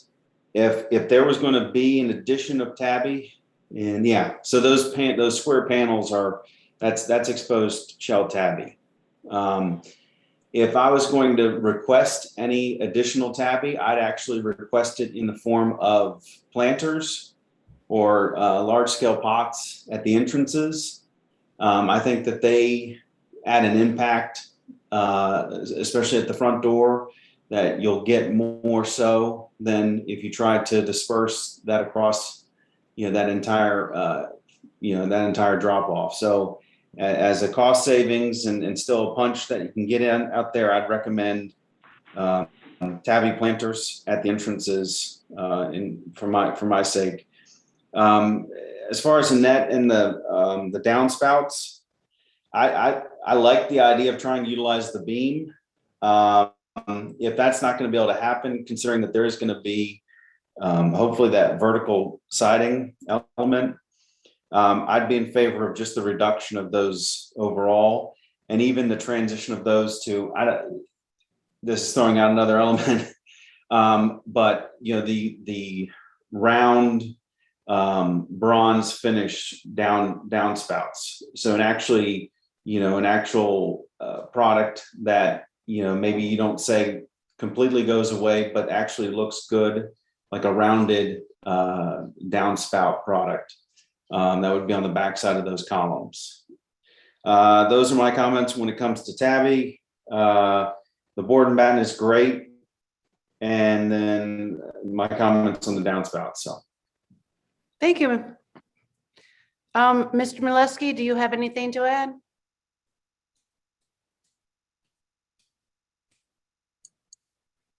Could you provide some clarity on the board and batten? I'm kind of lost on what Annette was suggesting. If Annette could share her. Sure. Sure. It sounds like we might be going to sort of this hybrid of keeping the existing vertical siding system, and where there is, I don't know exactly how deep, but a very minor reveal in that paneling right now, that something like a 1x3 batten piece would surface apply over that, which is a super minor negative, and therefore become that positive batten, vertical batten. So I don't know what the spacing is on that vertical siding. The applicant can speak to that. It might be every 12 or every 18 inches that you would have that positive vertical batten board. I think it's every 18 inches, if I'm not mistaken. Is that correct, Travis? It's either 18 or 24. It depends on the system. I mean, I think 18 would be in scale with the building. I think it is 18.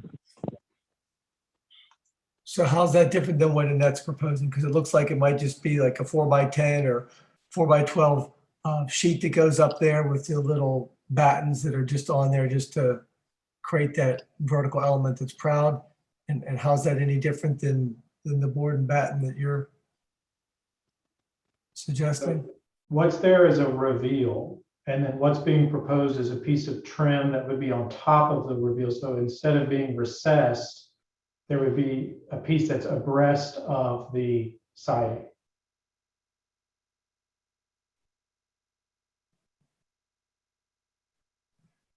So without getting into all the mechanics of it, I'm looking at an elevation here. It looks like the elevation, it's not labeled because I'm looking at a rendering. But it looks like the whole thing is going to have some type of flat paneling on it with, we'll call it 1x3 vertical strips that are applied on top of the paneling. Is that correct? Applied to the reveal, yes. When you Where say the two panels come together, there would be a piece of trim applied to it. And this is just like a 4x8 or 4x10 sheet that's applied like as a cladding over the exterior? It's not 4 feet. It's either 18 inches or 24-foot wide panels. And it's a system that has what's called a rain screen. So similar to the way that like water can get behind brick and drain out the wall, this fiber cement system has a similar type of application. So there's shims that actually kind of hold it off of the substrate, and then the reveal closes up the panel joints. And those get painted. And so what we're proposing is, or what could be proposed is applying a piece of fiber cement trim that's painted to match the panels. And effectively, it would look a lot like a board and batten, traditional board and batten system. And what I'm looking at in your rendering, what does not look like a traditional board and batten? It's not a traditional board and batten, where instead of it having the batten, which is the piece that sticks out, it's actually a reveal. Okay, so it's Can you- recessed in there. Can you speak to what the depth of that reveal is?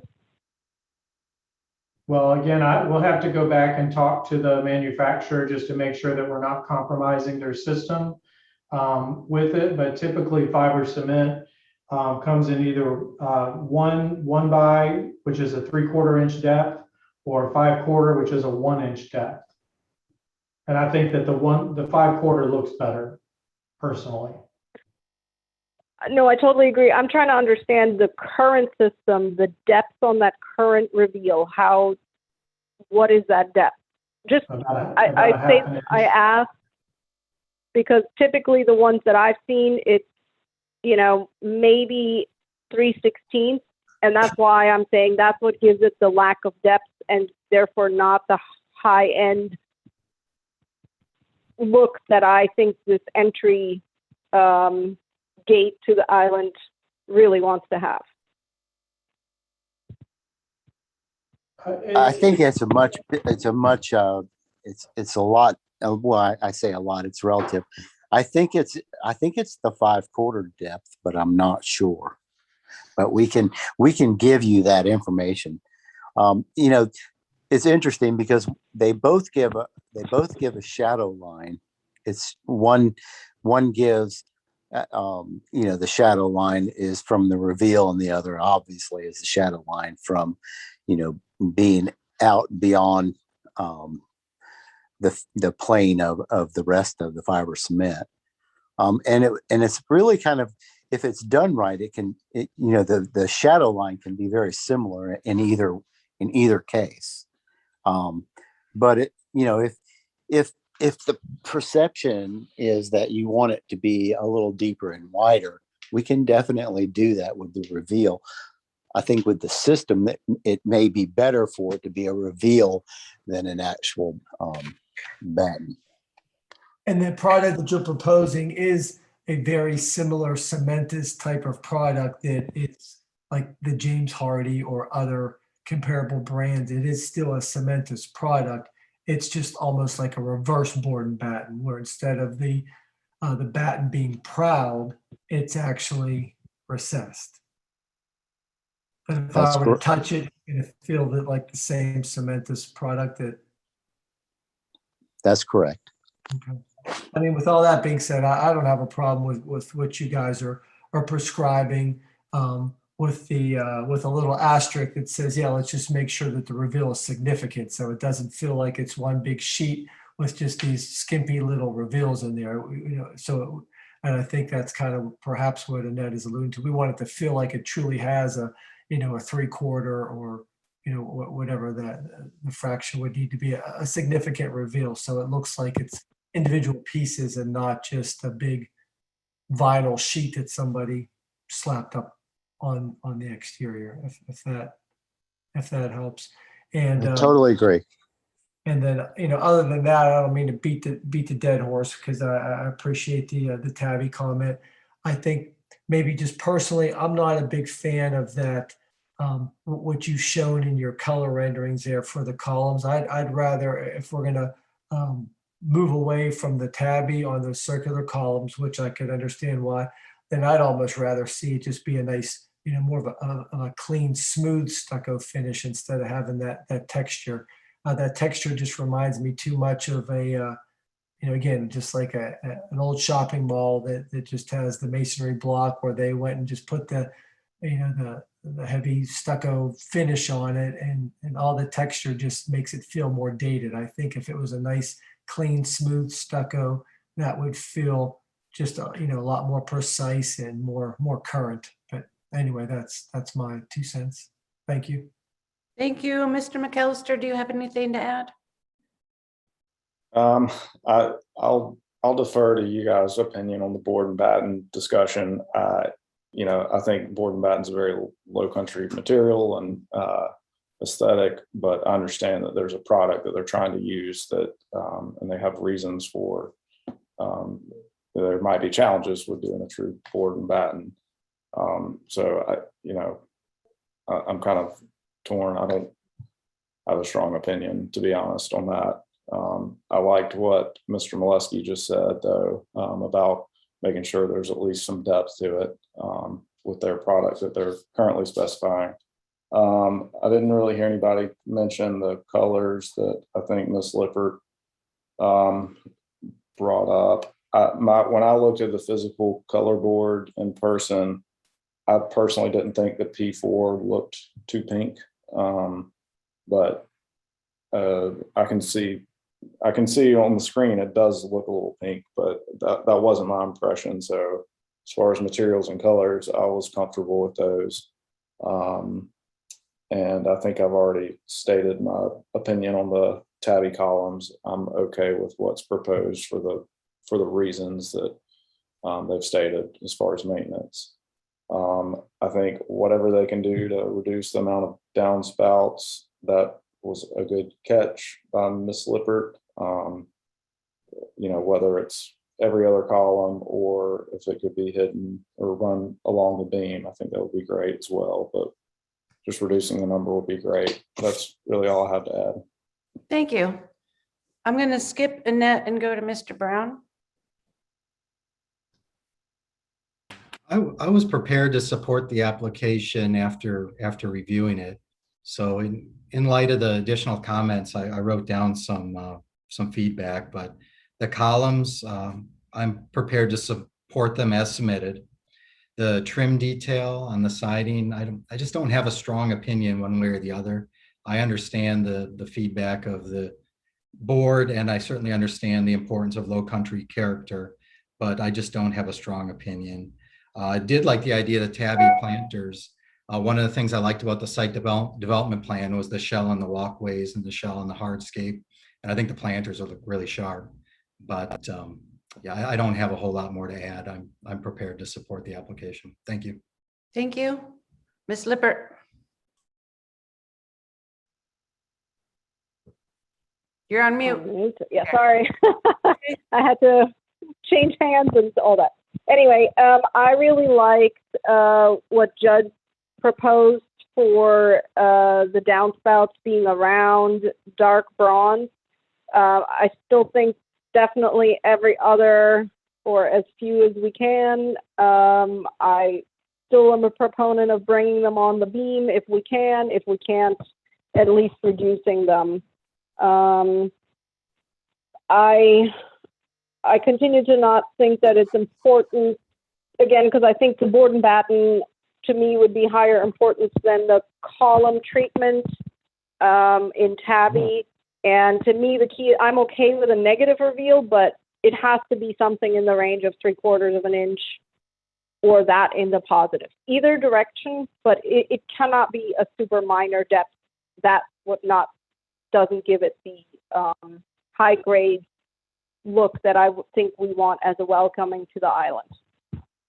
Did I miss anything? I think you're good. Okay. Thank you. Thank you. I also agreed Mr. Karsten's idea of the round bronze downspouts is going to bring it just a more architectural look and more expensive and more like it was meant to be there and not, oops, we have too much water running off. The board and batten, I totally agree.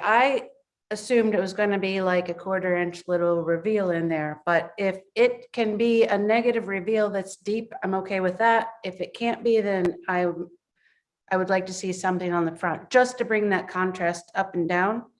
What else do I have here? I think that's it. Oh, to the client, how do you feel about doing a real architectural drawing for us for our next presentation? So we don't have to do an approval on a sketch. Yes, we will do that. Okay. Chris, is it okay if we table this one until the next time as well? Or do you think we should have a withdrawal? I think it's fine to table it. If you table it though, I think you need to be specific about what the applicant needs to bring back to the next meeting. So it's like a And- table motion with conditions. Right, just so that they understand what you're looking for. And if you're tabling it, then you know it needs to be a few things that you're looking for. Yeah, not a laundry list.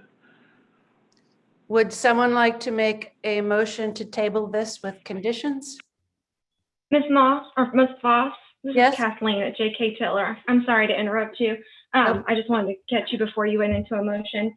I just wanted to make one comment on the downspouts, just as food for thought as you move forward, as this project moves forward. The number of downspouts reduces the amount of flow at each of those locations because of the quantity of them. If we reduce the quantity of downspouts, it impacts the flow at a single point, which means I'm going to have a lot more flow from a landscape perspective right at my front, right where those downspouts are in that landscape bed, which is going to impact those ground covers. It may, and I'm not suggesting that it is, but it may require some kind of a riprap or catch basin or some mechanism to control it so that it's not washing out the landscape. So I just want to make that clear as this is a part of that discussion. And I wanted to mention something earlier, but I also wanted to give you all a chance. This is Travis. We're actually collecting all the water that comes off the roof into the underground storm drainage. So there will be no splash blocks or anything like that. So the water going into the landscape, those downspouts are going straight into an underground tank, is what you're saying. That's There's correct. nothing going in the landscape. Good to know. Thanks for the clarification. Thank you. Now, would someone like to make a motion to table with conditions?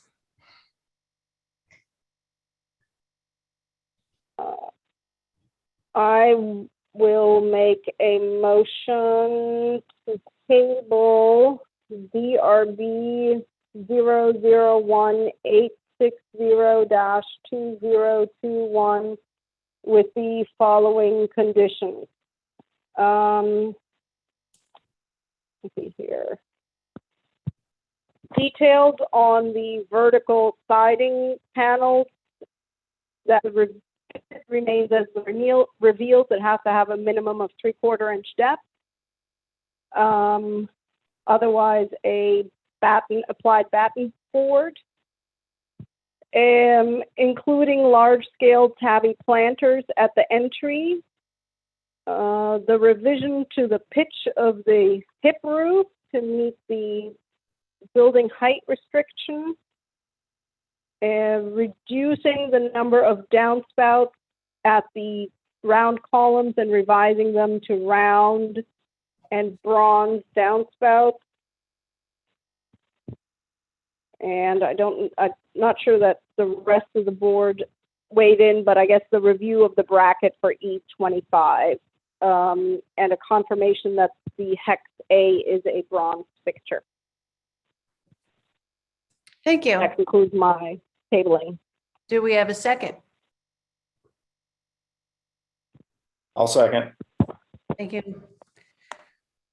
Teresa, can you make a roll call? Madam Chairman, before we make a roll call, can I ask the applicant, is this something that you, hearing those items that they want to see at the next DRB meeting, is it possible for you to turn those around so that we can have those at the next one? The next one is in 2 weeks. The next one is actually in 3 weeks. It's, you're lucky. The next DRB meeting is September 14th. When do you need the packet?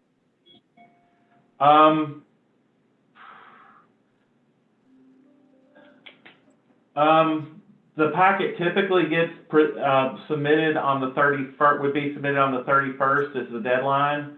I'll work to accommodate you as much as possible and can extend your deadline to the 3rd, as long as it's in the morning.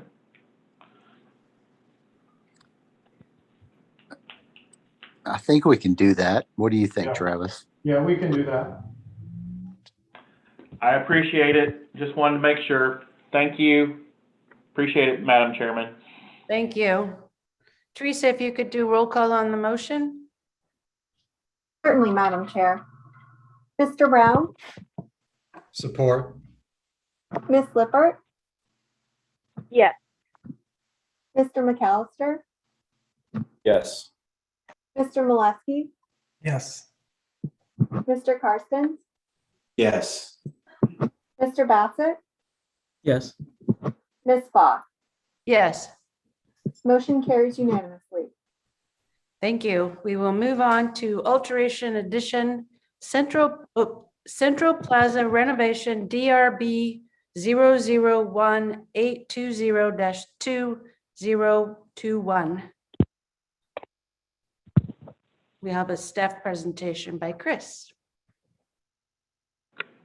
Thank you, Madam Chair. I'm sorry, Teresa, is the applicant present? Oh, keep asking. Chris, I do not see the applicant on the line. Okay, I've been texting him. Can we have just a quick minute, Madam Chair? Yes, you may. Thank you.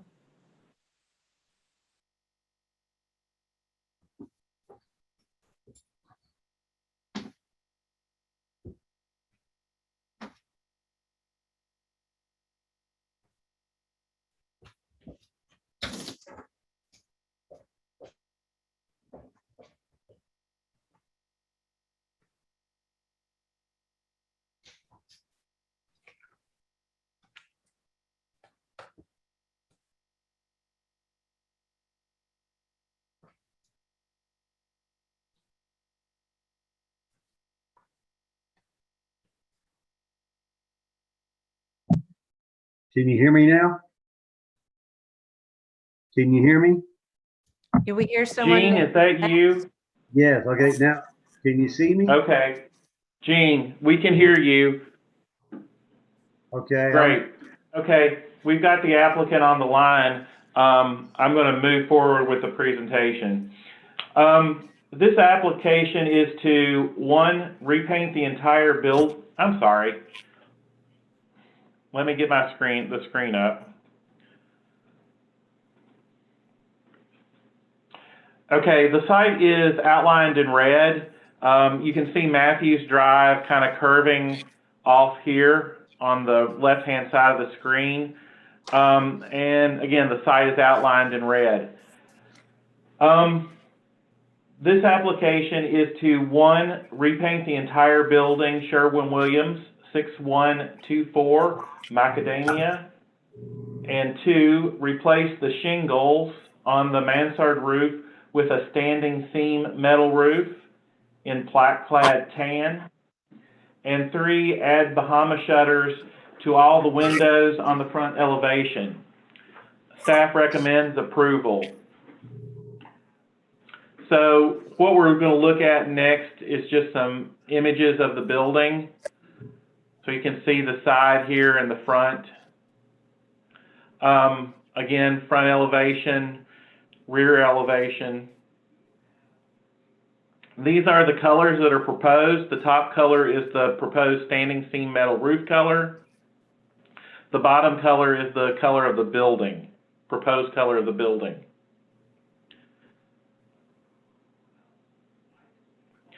And this is a sample of what the Bahama shutter would look like. It would be in the same color or would match the metal on the standing seam metal roof. That concludes, staff recommends approval, and that concludes staff's presentation. Thank you, Chris. Jean, would you like to present? And if so, first state your name. My name is Gene Wilhoit, or Max Wilhoit. This is the Central Plaza regime as we're applying. It's the Central Plaza regime is 7 commercial units. I purchased 5 of them through Craig's Furniture. So I'm now the regime board and stuff. That's what we're applying as the regime to redo this building. But it's the building's not, it's dated. It hasn't had anything done to it. I think the shingles, I just don't like the shingles on it. It looks ugly. They're starting to fall off. There's some things growing on one end. I think the metal roof would be better. We replaced the windows in the front of the building, and they had a coating on the inside. And when the sun hits it in the afternoon, it almost looked like a mirror. And it's very stark looking. So the shutters will greatly cut down our glare on the building, and it will do something for those big, it's just black holes in a white building. So we're just trying to make it look better. Thank you. If you'll stand by, we'll go through the board and they will probably have questions for you. Okay. We will start with Mr. Brown. Yeah, I'm familiar with the building and I was happy to see the application come through. This area gets a lot of traffic when people come into the airport and first visit Hilton Head. And I know Gene's been on the island for a long time, and Matthews Drive has changed a lot in the last 20 years, in large part due to TIF money through the town. And I support the application. Having spent a little bit of time on the site this week, I would encourage the applicant to consider some landscaping as well. I know there's no buffer in there until you get to the right side of the property. There's the big live oak, but think about introducing a canopy tree that could eventually fill in that area, screen the air conditioning unit. But in short, I support the application. Thank you. Thank you, Mr. Brown. Ms. Lippert.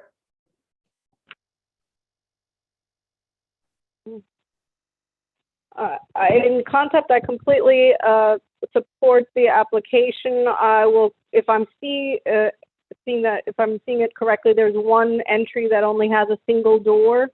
Is that correct?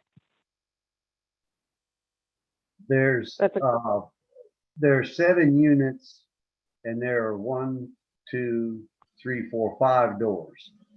The first, the unit 3 on the end is actually 3 units combined. When the building was built in 1981, they built those 3 units as 1 unit to use as a store, as a furniture store. Mm-hmm. So I think my only caution from the DRB point of view, I fully approve it. I just encourage you to review whether those Bahama shutters are providing any code issues at doorways. That would be just something to check out. But DRB wise, I'm fully behind it. Well, they're not going to be on the doors. I understand, but again, we're not a code review. I'm just cautioning you on those single doors. I'm seeing potential code issues. All right. So just check those out. That's all. All right. Thank you. Thank you, Mr. McAllister. I have one question. I've noticed a couple of downspouts. What were you gonna, or what looks like some downspouts? What's the plan to color those or paint those?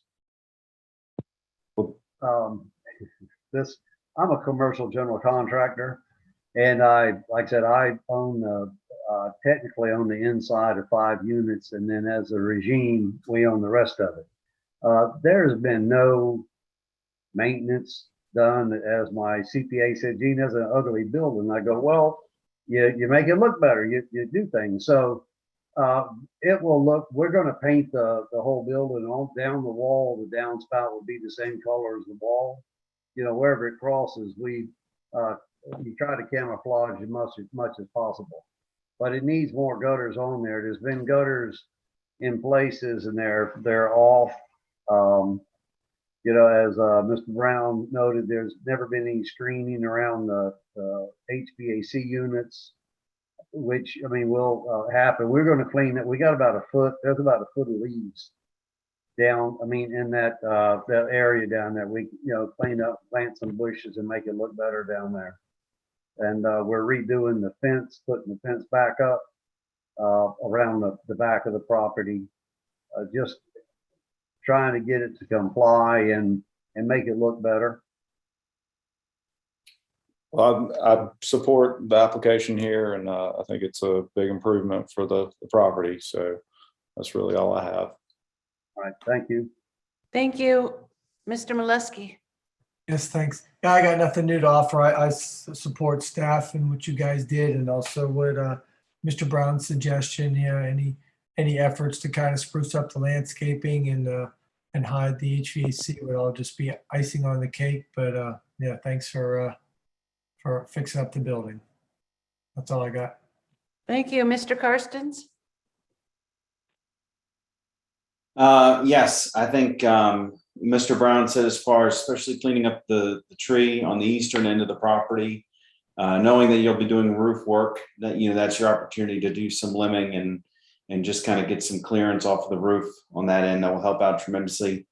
And then wrapping, you know, in that lower photo on the screen, you know, I know the roofers will do well to wrap the standing seam around that corner. The one thing I had about the Bahama shutters on the front windows is that how deep is your sidewalk at the front of your building? It'd be interesting to see kind of the extent of of these Bahama shutters, because I think also to Ms. Lippert's point, you know, there might be some clearance issues at doorways, but that you know, making sure people can still use that sidewalk, especially if you don't have wheel stops. People being able to use that sidewalk and not have the shutters either be in the way or a vehicle be in the way. Okay, so those are good questions. All right. We have a 16-inch arm that are going to be mounted on a hinge so we can open them to clean. But there's going to be a 16-inch arm and the shutter's 2 inches deep. So they'll stand 18 inches off the wall at the bottom of the window there. We have a 6-foot walk, which will leave us a 4'6" wide walkway. You do have parking bumpers that we install all the time. If I'm having trouble with that, we're not going to have retail spaces there. The tenants that are going to be there will, you know, work there. We're not a lot of people coming and going. My wife is going to move her house of design at first of the year over to one of these spaces, so it's got to look better. And they're talking like flower pot things in between the shutters, you know, the water, so they can change them out and really make it look better, because they said we can't move there, it's ugly. So we're making it prettier. Okay. It was just something I happened to notice, and I'm glad that you've got all those dimensions worked out. And like you said, if it becomes an issue, there's the ability to, you know, to get those wheel stops in there. But otherwise, I think the palette and the treatments are very appropriate. So thank you. Thank you. We'll move on to Mr. Bassett. I appreciate the improvement to the building. I like the idea of the standing seam metal roof, and in support of the application. And I agree with your wife, some nice big flower pots, large scale would probably look nice there too. Thank you. Thank you. Jean, thanks for addressing the shutter option and the depth of your sidewalks. That was a good question by Mr. Karstens. Is there a fence in the back now? Yes and no. Okay. There was an 8-foot tall fence around the property in 1981 or 1983. 1981, the building was built. 1983, they added the warehouse on the back of the first 3 spaces, which is space 3. And at that time, there was an 8-foot fence around from the Matthew side where it butts Sutler Square all the way across and then to Enterprise Lane and a rolling gate. Trees have fallen down and they just didn't do any maintenance. Things like they blew the leaves for 40 years up against the fence, and the fence is about 4.5 and 5 feet tall in places. So we're trying to clean it up. Yes, we're going to have to get a thing about lemon, but yes, there's some of the fence we've taken down. We're in the process with PSD. They're going to bring sewer taps in. It's on septic tank right now. The septic tank's so full they can't run but 3 bathrooms, and it's pumped at least once a year. So for the town to let us bring any businesses in to use other bathrooms, we've got to go to sewer. So there's going to be some little tearing up back there, and then yes, we'll do a nice little landscaping plan and send it in to you. But we're screening. We're going to do nice little louver screens around the HVAC units on each end of the building. There's units on each end. Okay, so we're gonna see those in a separate submittal. Yes, ma'am. All right, everything you're doing is way huger than what this little project looked like when we got it. So good, congratulations. Well, it's a big build. Well, Scott just retired from the town of Hilton Head. Yes. And he's our architect, and he's going to draw a new set of plans, and I guess he'll have this roof on it for me. Okay. And I'll present it because we want to look at doing a new sign in the front, but we'll do the sign and the little fences, the little blinds, all that stuff, and have them drawn up on scale or to scale and on a set of plans and present it to you. But I wanted to get. No, so you're just right now going to do the painting and your shutters, and then we'll see a second or third submittal after that. Well, so, yeah, well, with plans, there's two pages to a plan. It's a structural plan and a foundation plan with some details around the side. There's only 2 pages from 1981. So we're going to draw a set of plans up, the elevations and around it. We want to do a proposed new sign out front. We'll draw all that and submit all that. Gene, Yes. let me interrupt. I don't mean to interrupt or be disrespectful, but let's not confuse the issue. The application is just to repaint the building and redo the roof and add the Bahama shutters. So let's get that done, and then we'll work on the others. Madam Okay. Chair, Yes. I'd like to make a motion that we approve DRB 0018202021 as submitted. I'll second. Perfect. Teresa, can you do roll call? Yes, ma'am. Mr. Brown? Approve. Ms. Lippert? Yes. Mr. McAllister? Yes. Mr. Molesky? Yes. Mr. Karstens? Yes. Mr. Bassett? Yes. Ms. Foss? Yes. Motion carries unanimously. Perfect. Thank you. Thank you. We will now move on to PSD number 1 water tank DRB 001868-2021. It is my understanding that Mr. McAllister will be recusing himself from this project. Yes. Thank you. Thank you. Is the applicants available, Teresa? Yes, Madam Chair, they are. All right, Chris, you can go ahead and present then. Thank you, Madam Chair. Hilton Head Number 1 PSD is proposing to repaint their water storage tank at 65 Gardner Drive. The tank is currently painted white, and the owner would like to repaint the tank Sherwin-Williams 6459 jadeite to blend with the natural surroundings, but would be amenable to almost any other color deemed appropriate other than white. So it's important to point out that this is not a tall water tower, but one that's on the ground. Staff recommends approval as submitted. The site is outlined on the screen in front of you in red.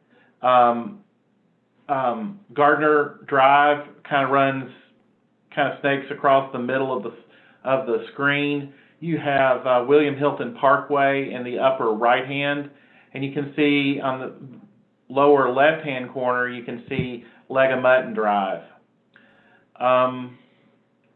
This is the tank. Again, I said it sits on the ground. So this is the tank currently. And this is the color that's proposed for it to be painted. And that concludes staff's presentation. Again, we recommend DRB approval as submitted. Thank you, Chris. Is the applicant available? And if you are, speak your name, and then you will have 10 minutes to present.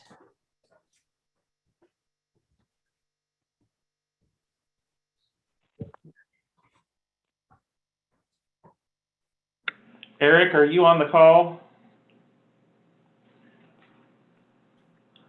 Madam Chair, give me a moment, please. Okay.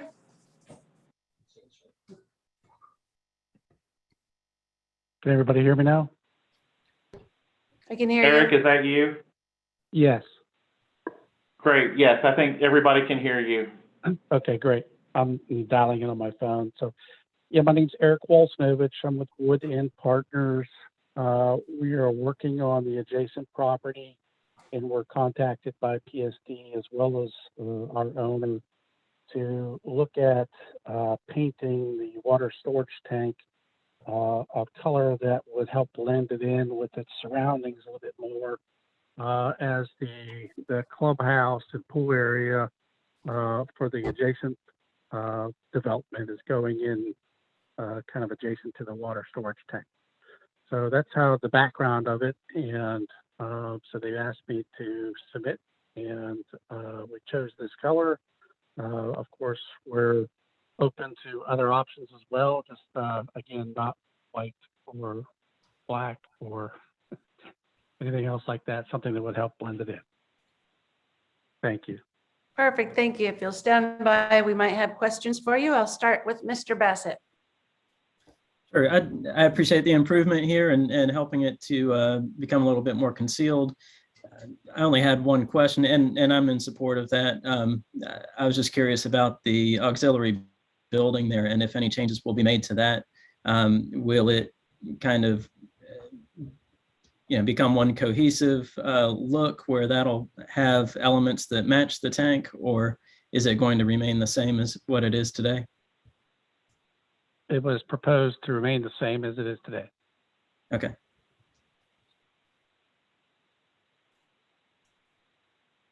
Is that it, Mr. Bassett? And that was my only question. I would suggest maybe it's in some sort of disrepair. I would suggest also making an improvement to that while on site. I understand that the main objective is to screen it from the new amenities center next door, but making it look more appealing from Gardner Drive would also, I think, be a good thing.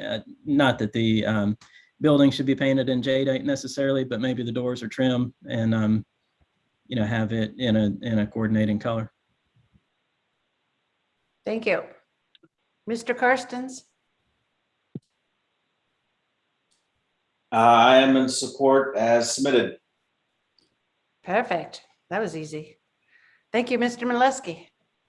I am support as well. I was trying to think of a funny comment to make, but I can't think of any, so I'll save it for the next applicant. Thanks. Thank you. Ms. Lippert? I think it's a great idea for it to go green. I looked up how other people have treated painting ground-mounted water tanks, and something to consider. I would be fine with supporting the application as is, but I found the ones that look very successful is where the top is painted a darker shade and the walls a slightly lighter. So if the rest of the board and the applicant is open to it, having the roof jadeite and the walls the agate green would be my recommendation. Those both came off of that color board. How about tabby? Let's do it all in tabby. You How did about it. a welcome to Hilton Head with Funny. oranges on it or something? All right, Mr. Brown.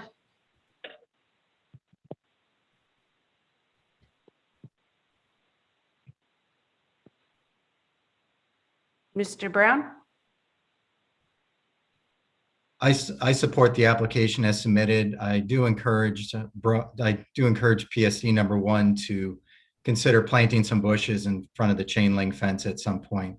Driving by the property on a regular basis, it does look out of character with Hilton Head. Thank you. I had in my notes also asking if the small adjacent building with the 2 doors could not be painted as white. We don't like white. And when you drive down the road, the tank stands out. But now if the tank starts going away, that white little building might start showing up and show its signs of wear and tear more often. And Annette, your agate green and jadeite is a good idea, I think. Anyone else have any further things to add? Could I get someone to make a motion?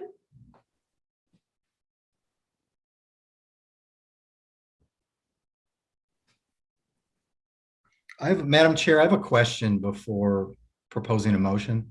All right. Would it be inappropriate for the design review board to condition things along the lines of screening the chain link fence or better maintaining the ancillary building?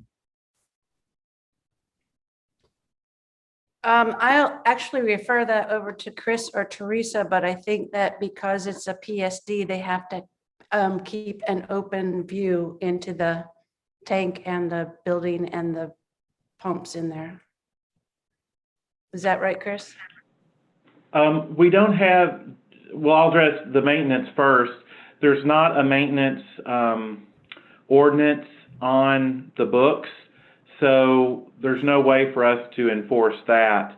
While I do appreciate the addition of shrubs and the reestablishment maybe of that buffer, Madam Kathy is right. I'll trip over my words. Kathy is right that there is a need to maintain a view in there, as well as this application is only to repaint the structure. So I would be hesitant to say that we should follow up on that. So I'll reiterate the recommendation to Eric that he share with PSD number 1 our comments, but I move to approve the application as submitted. If I could make an amendment to your move, I think having the ceiling of the tank painted jadeite and the sides painted agate green is one condition that everyone would like to add. I would recommend letting my motion die without a second and making a new motion.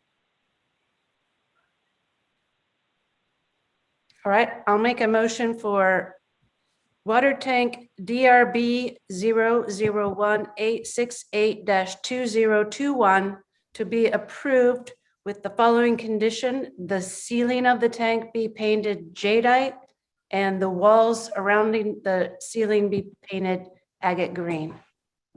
Do I have a second? I'll second. Thank you. Teresa, could you take roll call? Certainly, Madam Chair. Teresa, before we take roll call, just a procedural matter. Do we need to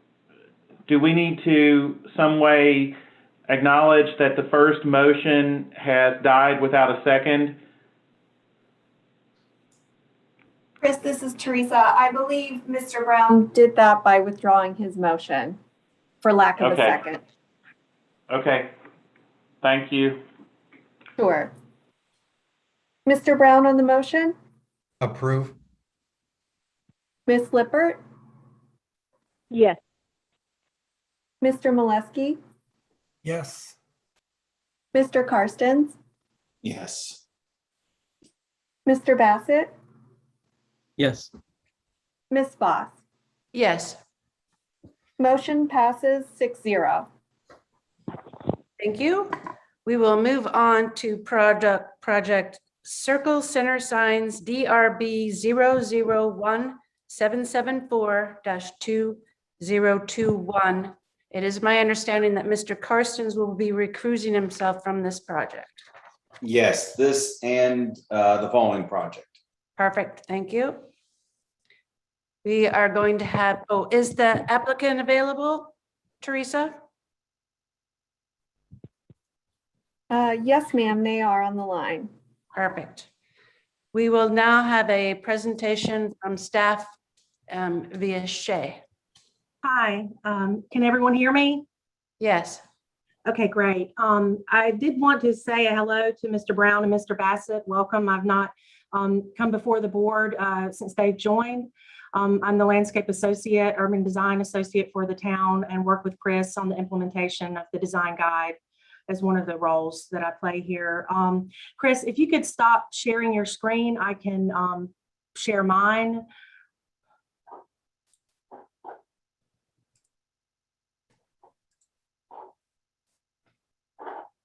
Okay, can everyone see the empty map? Yes. Okay, this property here, if you follow my cursor, my map did not load the aerial and the property identifier, but this is the location of the proposed project, Circle Center, which is a shopping center along Pope Avenue. This is the Coligny Circle. This is Cordillo Parkway. Is everyone comfortable with the location? Okay. So I'll pull this up while I go through staff's presentation. Today, Sign Design is requesting to replace 2 freestanding monument signs and 2 freestanding directory signs for the Circle Center development. Staff has worked with the applicant to make modifications to the proposed designs that are reflected in this application. The materials, colors, and dimensions have been improved to better reflect island character, design guidelines, and to improve the quality of the signage for the development overall. The sign designs were inspired by the new signs for Low Country Celebration Park. The 2 monument signs along Pope Avenue were designed to be 9 feet tall and 7 feet wide. This was reduced from the initial submittal substantially in keeping in mind the perspective and the location there. The 2 directional signs were also redesigned to lower the stature so that they're linear versus portrait orientation, and those signs would be 6 feet tall by 10 feet wide. All the signs would have stucco bases with brick toppers, metal frames, and side inserts to match those that were designed for the park, but these would be modified to utilize the circle design in Circle Center. The primary tenant on the main signs on Pope Avenue would be halo lit channel letters, and the other tenants would be HDU routed panels. And then on the directory, all the tenants would be routed panels. This is the design for the main signs along Pope Avenue. And then here we have the design for the signs that would be internal to Circle Center. These are pictures of the detailing that inspired the signage. Of note, it would not include the wood insert design here, but would mirror the design of the roof. These are pictures of the locations. And I believe we may need to modify the location of this as it's shown in the plans. It's not quite accurate for the current conditions given the construction of the park, but that can be modified through the sign permit.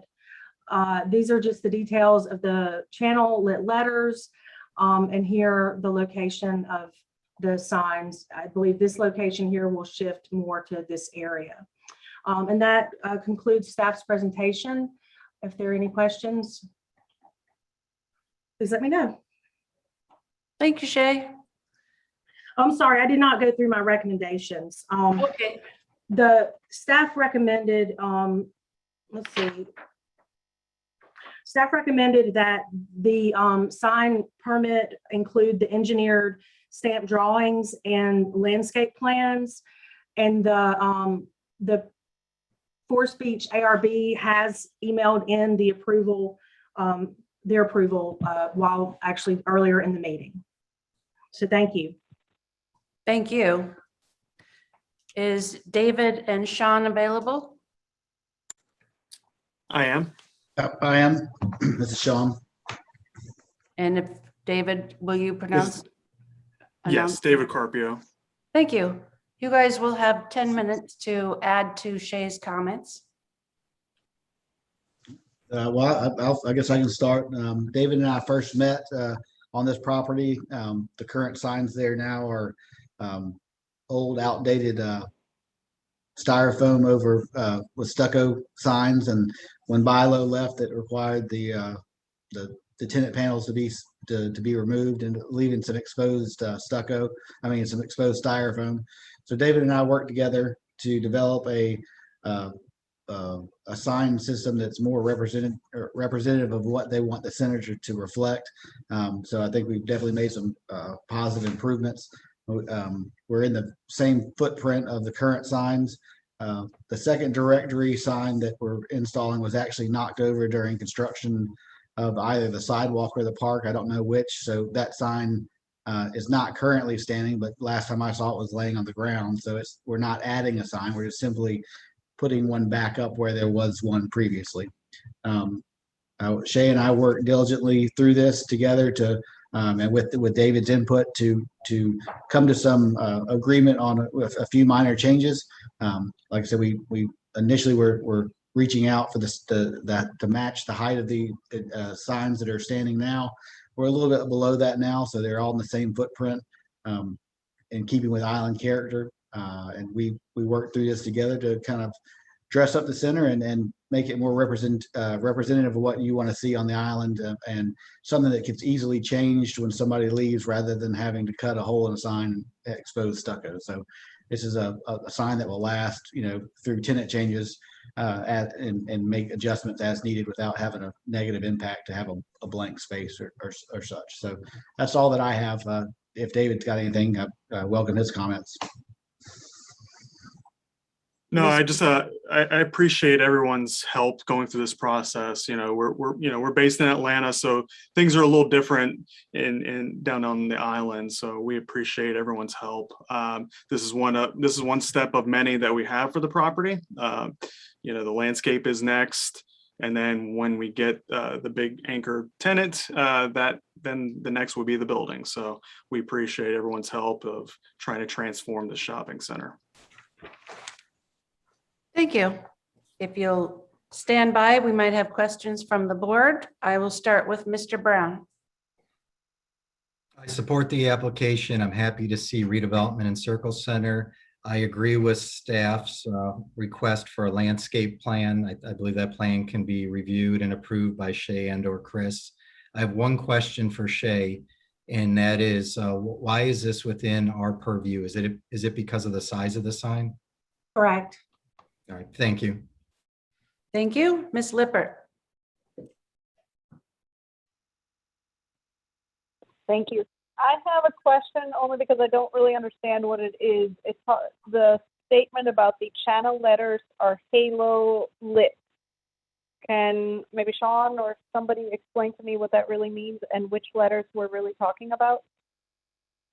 Sure. Halo lit letters are the only allowed type of illumination on the island. So it's basically an aluminum letter that has internal lights that when it lights up, it puts a halo around the outside of the letter. It's kind of subtle. You see it on, trying to find my package now. Shay, can you go back to the drawing that shows which letters are halo lit? Yeah, if they could change the screen to the presentation, I've got it up.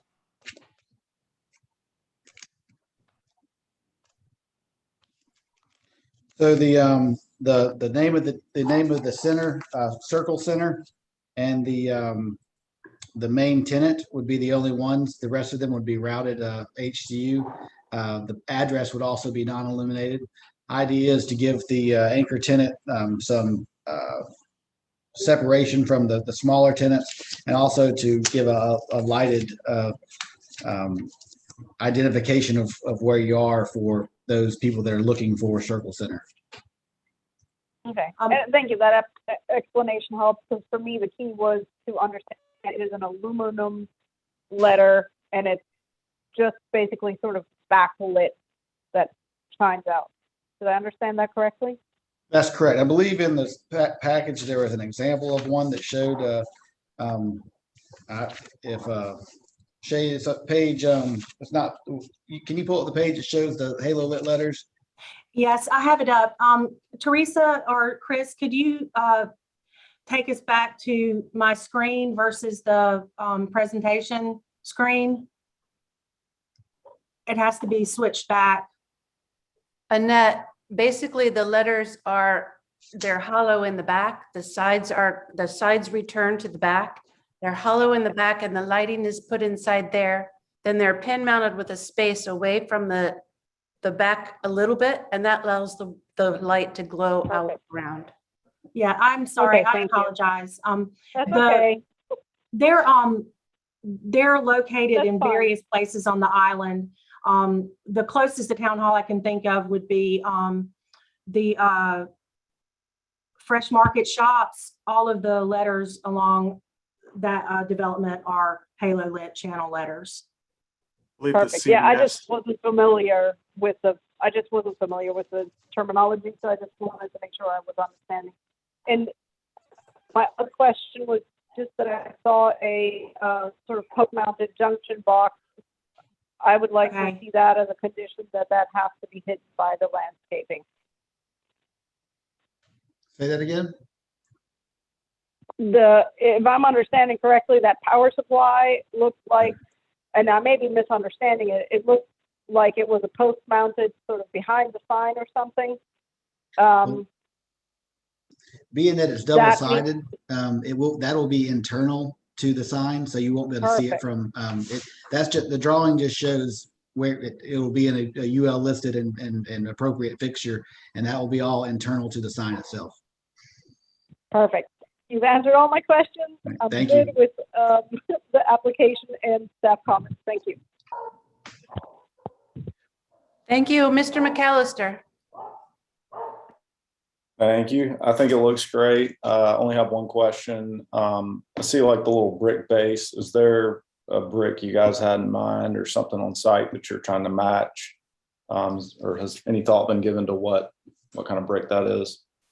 We did with the color just to match the future. So there's not a brick picked yet. And Shay and I discussed that once we went through the DRB meeting that we would work together to make final material selections, because we wanted to make sure that the design was something that you guys approved and liked before we went out. And so the colors are accurate. We just haven't picked the exact brick, but the colors will be as reflected.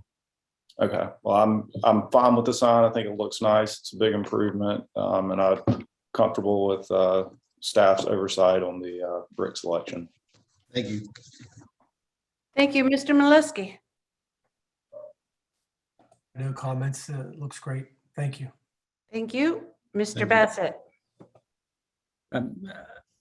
I'm okay with it as well.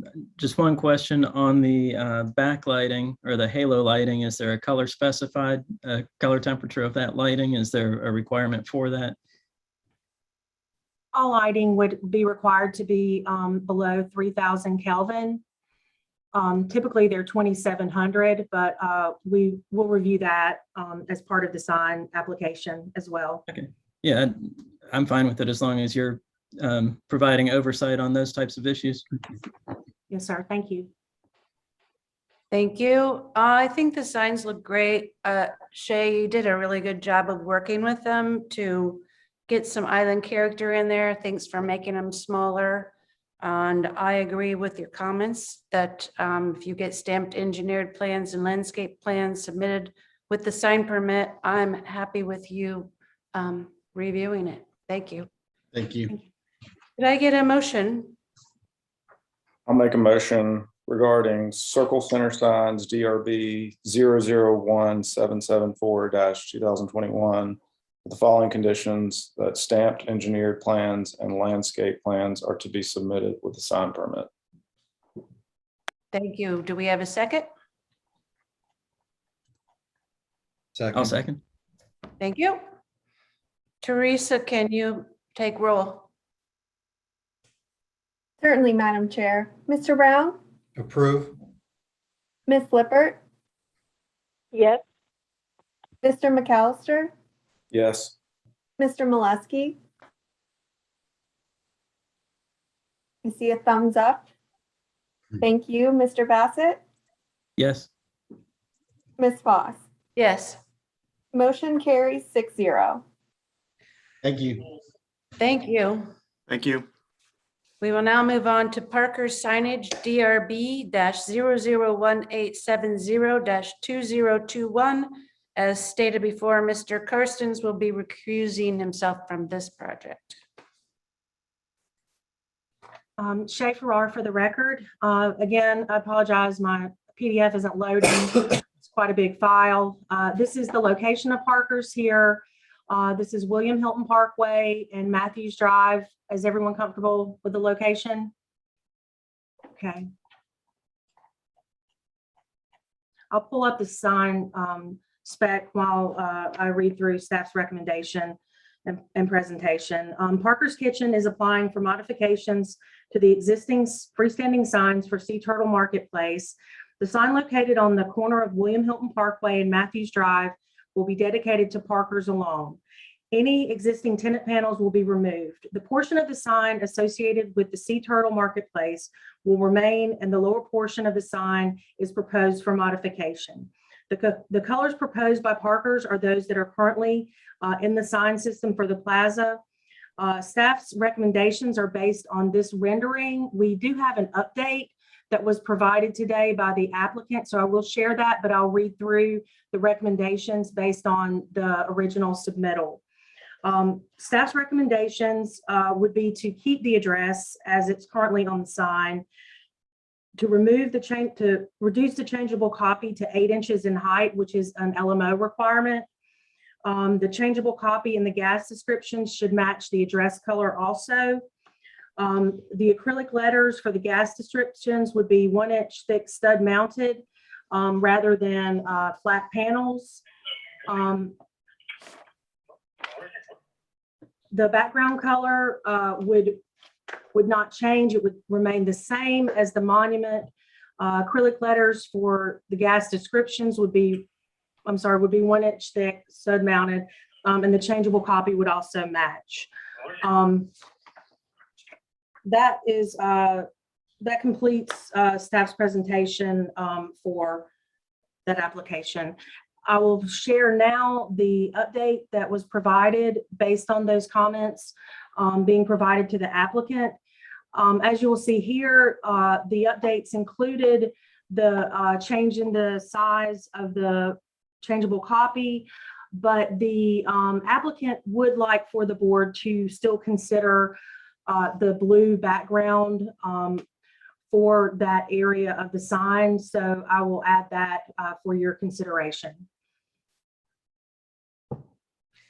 I'm going to add right now that this is something we hadn't seen with the release of the packet. So we need to take a vote from the board that we will accept this additional. Can everyone from the board raise their right hand if they'll accept this? Okay, it looks like we're approved. All right, thank you, Shay. Thank you. And is the applicant available?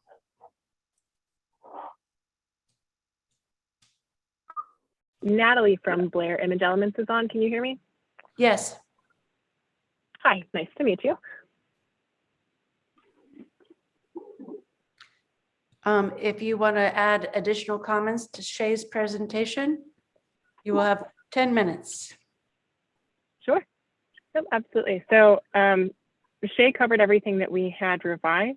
If there's anything else that is in consideration, certainly let us know. Everything that we took in from comments from the design review board, we have revised. Everything is within code. There's no other exception that we are requesting at this time. So no further comments from me. If everybody is okay with the comments as added, the grade copy, height was decreased, color changed, keeping the address as is, I am good to proceed. Thank you, Natalie. We'll start with Mr. Bassett. Okay, looking at the revisions made, first, I'm okay with approval pending staff's oversight and direction on it. My only comments would be the revised, the new revisions, I think do make the sign look a little bit busier. But I recognize the need to have the street address on there. People have trouble finding where they are on the island anyway. So, having the street address is obviously important.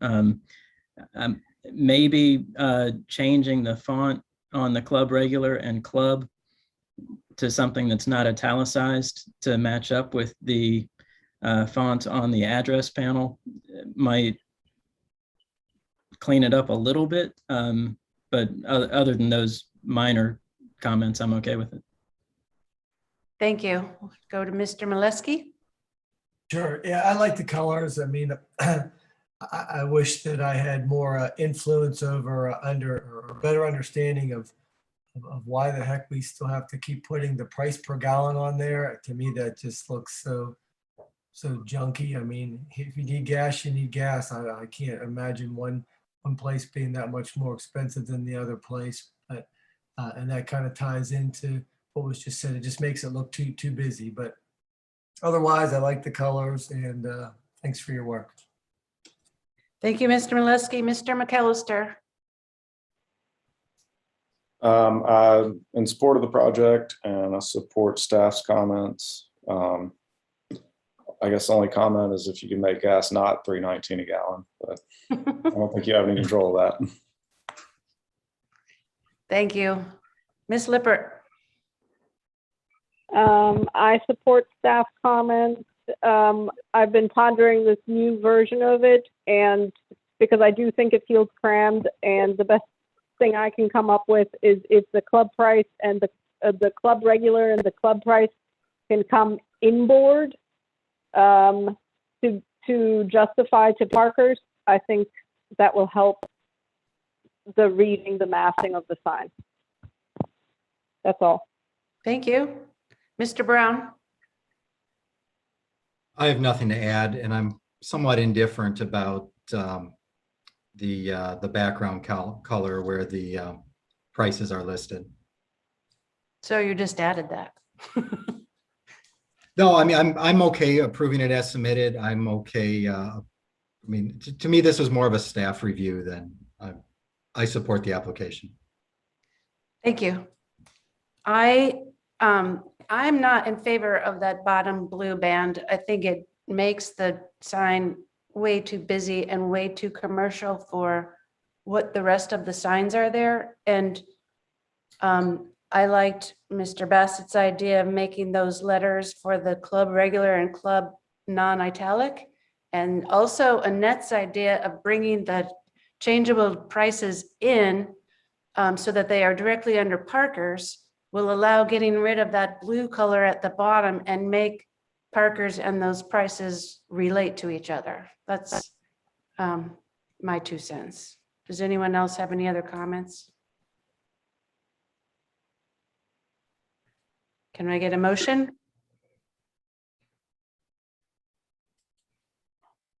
Madam Chair, I move that we approve Parker signage DRB 0018702021 with staff's comments for Matthews Monument B. Can we get a second?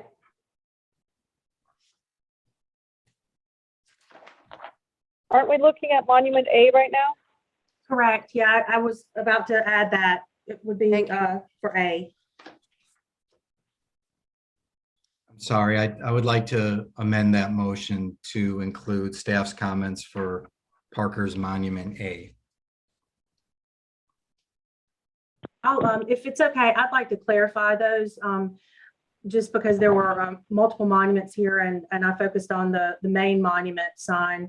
The conditions would be to 1, keep the address copy, 2, reduce the changeable copy to 8 inches and show dimensions, 3, the changeable copy and the gas descriptions to match the address color, and 4, to use acrylic letters for the gas descriptions that are 1 inch thick and stud mounted to match the existing black.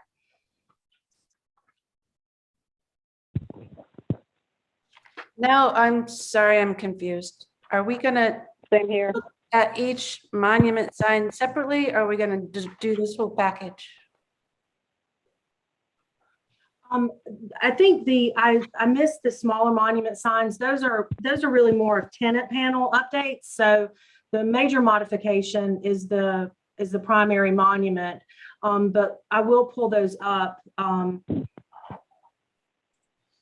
just show those quickly. So this was the revision for the monument design on that I received today. So this would be the other monument on Matthews Drive. Is that Monument B?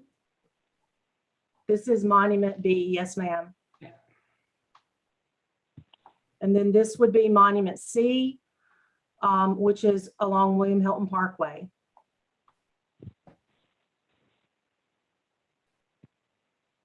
Thank you, Shay. Thank you. I apologize for that. It's all right. All right. I think we will take back Mr. Brown's motion, and I would like to ask if anyone has questions on the other signs or if they'd like to make additional comments. If not, then can someone make a motion for the complete project?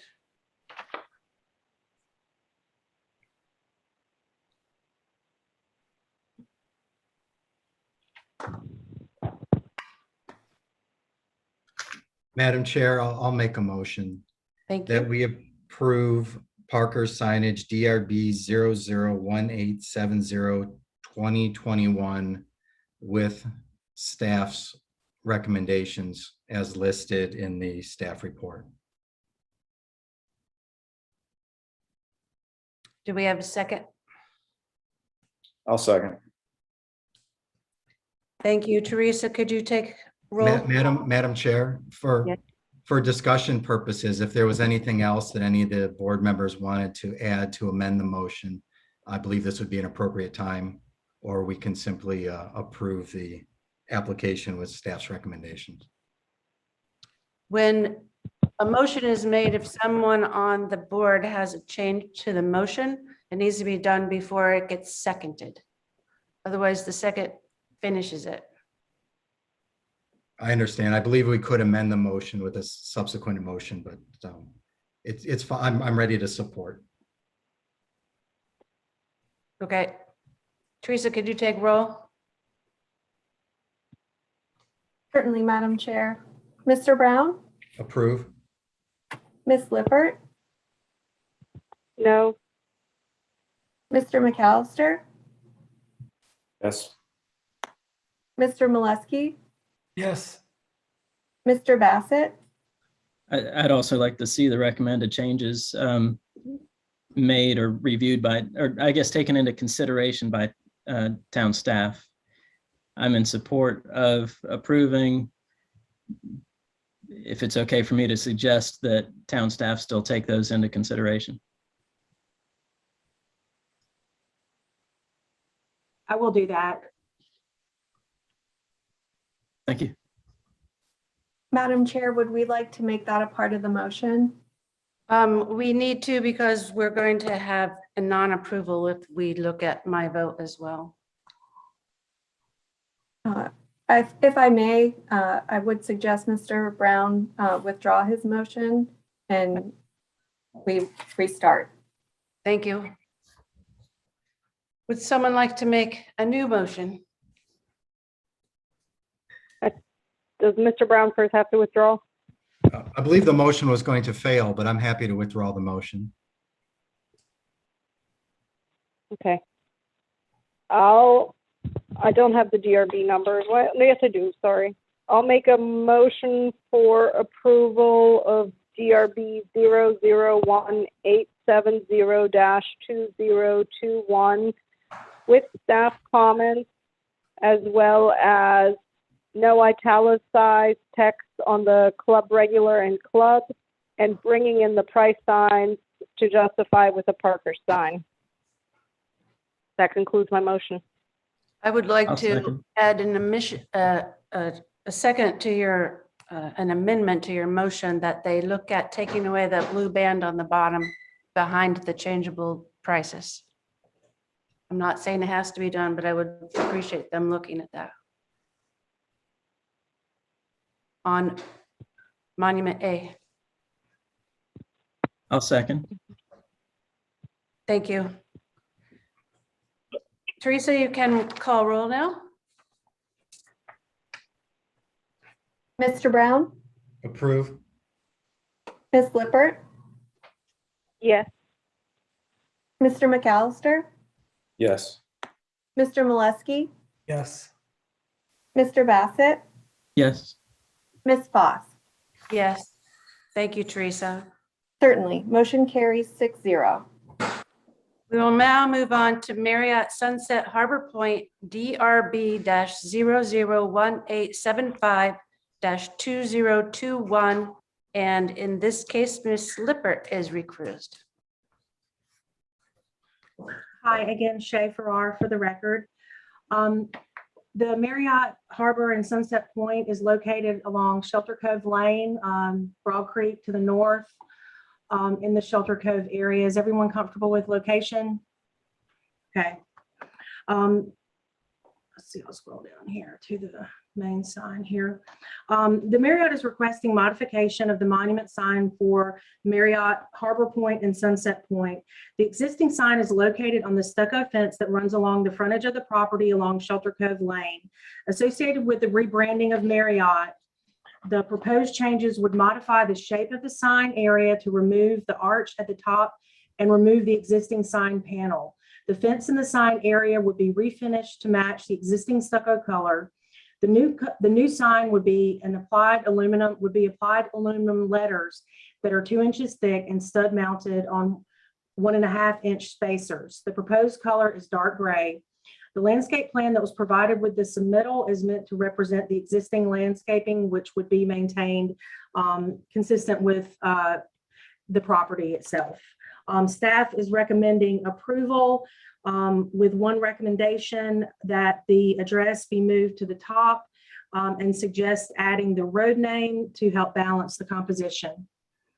And that concludes staff's presentation. I'll swing through the slides here. This is Shelter Cove Lane, and this is the location of the sign.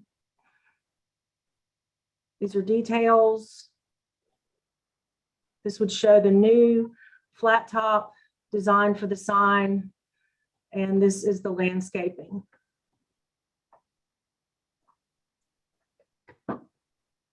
Please let me know if there are any questions. So Shay, that would say, is that what you're saying? You would say that the bottom or the top would say for Shelter Cove Lane? Yes, And you're looking at that running across the top in a similar sized font? Or, yeah, yeah, it has to be 4 inches. I asked the applicant if there was a particular reason why the copy was so condensed and not spread out more to balance out the composition, but it was a branding component for Marriott. So staff accepted that explanation, but would suggest moving the address to the top with a full road name. Jay, I have a question for clarification. Is the addressing and the 4-inch letters like you just described, is that not like an LMO requirement to have addressing on the top of the sign?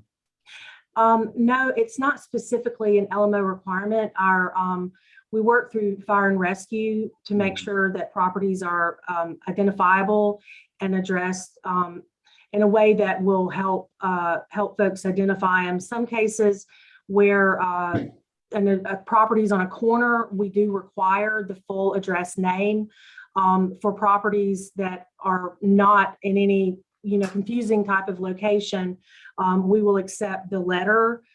So I usually refer all these types of questions to Johaida, our fire marshal. And so in this case, because it is on Shelter Cove Lane, she probably would not require that they spell out the entire road name. I just felt that for the composition of the sign, it seems like it's floating in the middle of nowhere. It might be worth adding it to just add to the composition. Okay, thanks for clarifying. Are you saying to add it to the top of the sign? Is that what you were saying? Hi, this is Jay. Hold on 1 second. Let the board I'm sorry. go through, and then you'll have a minute to. I want to make sure I could be heard. Thank you. Sorry. Jay, That's okay. Jay, you can announce yourself right now, and then you will have 10 minutes to add to Shay's presentation. Hi, my name is Jay Perlmutter, and other than what Jay said, I understand what she's saying, because I really don't have a lot to say other than the question I have regarding the addressing on the top. All right, if you'll stick around, we might have some questions for you. Sure, no problem. I will start with Mr. Brown. I support the application exactly as submitted.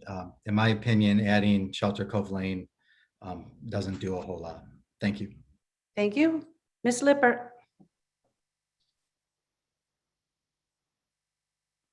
I'm recused on this one. Oh, thank you, sorry. Mr. McAllister. All right. My preference would actually be to not have the addressing on the top. I was actually under the impression that that was an LMO requirement. So thank you, Shay, for clarifying that for me. I support it as is. Thank you. Mr. Molesky. Yes, I support as is as well. Thank you. Thank you. Mr. Karstens. Yeah, I think that the sign ends up sitting higher because the anticipation is sometimes with these signs is that the landscape over time will take up that lower space. So I'm in favor of the layout overall. I would just make a recommendation that really thick letters or really deep letters that are really thin oftentimes have a difficult shadow when it comes to legibility at times. I don't know if there's the opportunity for maybe the Harbor Point and Sunset Point to be instead of a 2-inch thick, maybe even 1, just to help with that. But obviously I understand branding, but it was more of a legibility thing. But I am in support of the package as it is presented. Thank you. Mr. Bassett. I'm in support of the package as well. My only recommendation is if staff does decide to move the 4 to the top, or if it is moved to the top, then I would suggest dropping the logo some to balance it out vertically. Thank you. I am in support of the sign as is. I think it's super clean, the layout and the graphics, and if we brought the number up to the top, it would sort of clean it or make it worse.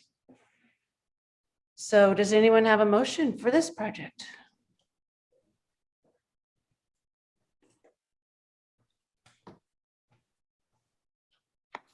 Madam Chair, I'm going to do a better job of presenting a motion, if I may. I move that we approve Marriott Sunset Harbor Point DRB 0018752021 as submitted by the applicant. Thank you. Do we have a second? I'll second. Good. A nice job, Mr. Brown. Teresa, can you do roll call?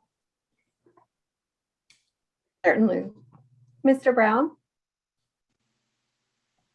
Approve. Mr. McAllister, Yes. Mr. Molesky, Yes, approved. Mr. Karstens, Yes. Mr. Bassett, Yes. Ms. Foss. Yes, Motion passes 6-0. perfect. Thank you to the client and thanks, Shay. Thank you. Thanks for your Moving on, do we have any board business from our board members? Mr. Molesky? I think you're on mute.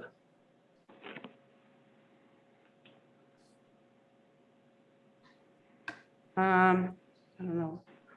We can't hear you. I think Teresa's doing that. I keep clicking on unmute. I think she just keeps muting me. You better check her, somebody. Chris? Two things I wanted to check. Northridge, I noticed a lot of tree cutting going on, and not that it's my job to be suspicious, but I'm suspicious that perhaps they're up to something over there. I don't know if there's anybody policing what's going on, or if staff is in the know of anything, or just because we've had some presentations by them over the the past year, and it seemed that it went very favorable. And anyway, it just seems like there's some activity going on over there, and I don't know if it's on the up and up. For what I that's can add to that. Are you there, Chris? Go ahead, Shay.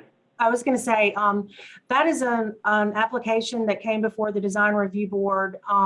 They reduced the scope of the project to basically fall under the minor corridor approval process. So it only involves landscaping, some hardscape modifications, and they're not making modifications to the building. They're just doing maintenance work on the building. So I think that it's kind of first step in the overall project, but that was approved. Sure. If I may chime in on that, and I'm glad that they're doing work because I think there was a lot of disrepair. They are appearing to re-roof an entire section. I guess that falls under maintenance. Again, I don't want to discourage them from making improvements to the building.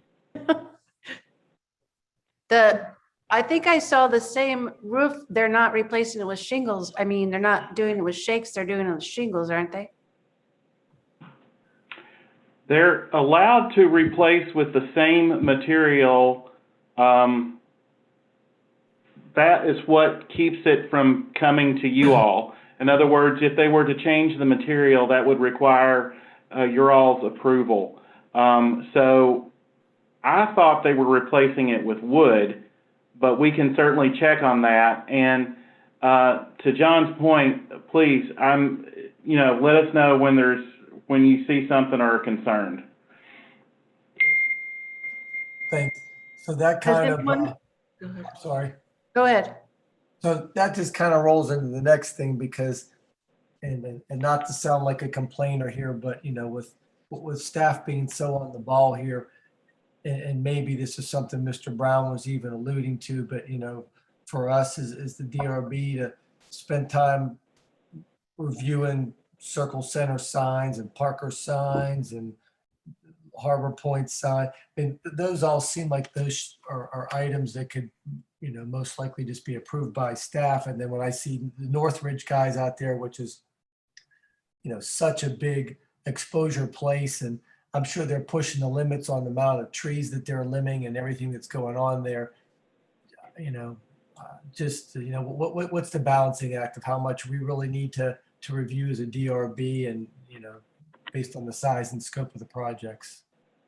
That's just my general question or comment. Well, you can certainly change, you can certainly let us know how you want to change things or tweak things.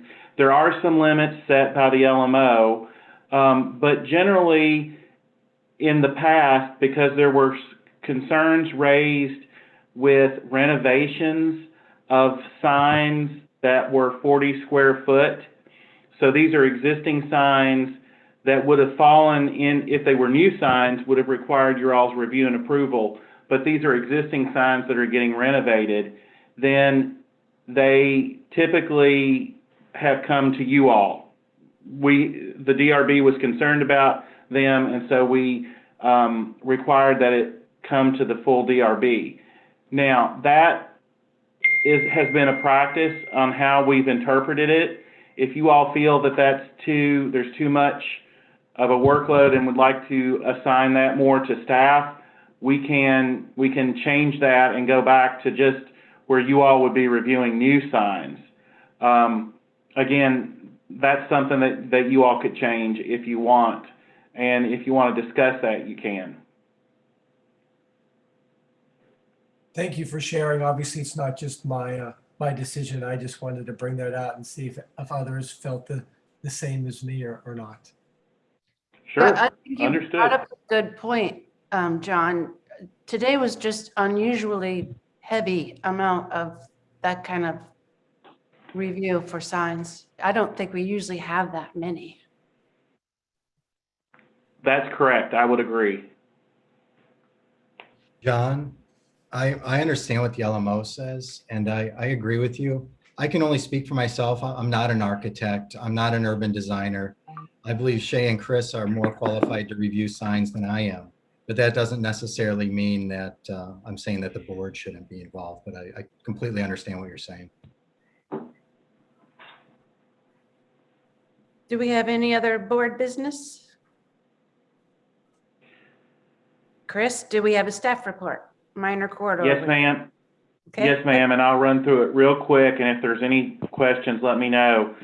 85 Arrow Road, an offense was approved, and at 616 William Hilton Parkway, there was some cellular equipment that was replaced. It was not new, it was replaced. At 200 Marshland, the same thing happened. Some cellular equipment was replaced, and there was a minor DRB approval. And that's it. Thank you. With no other business before the board, the meeting is adjourned. Thank you, everyone, for a long meeting. Thank you. Thank you.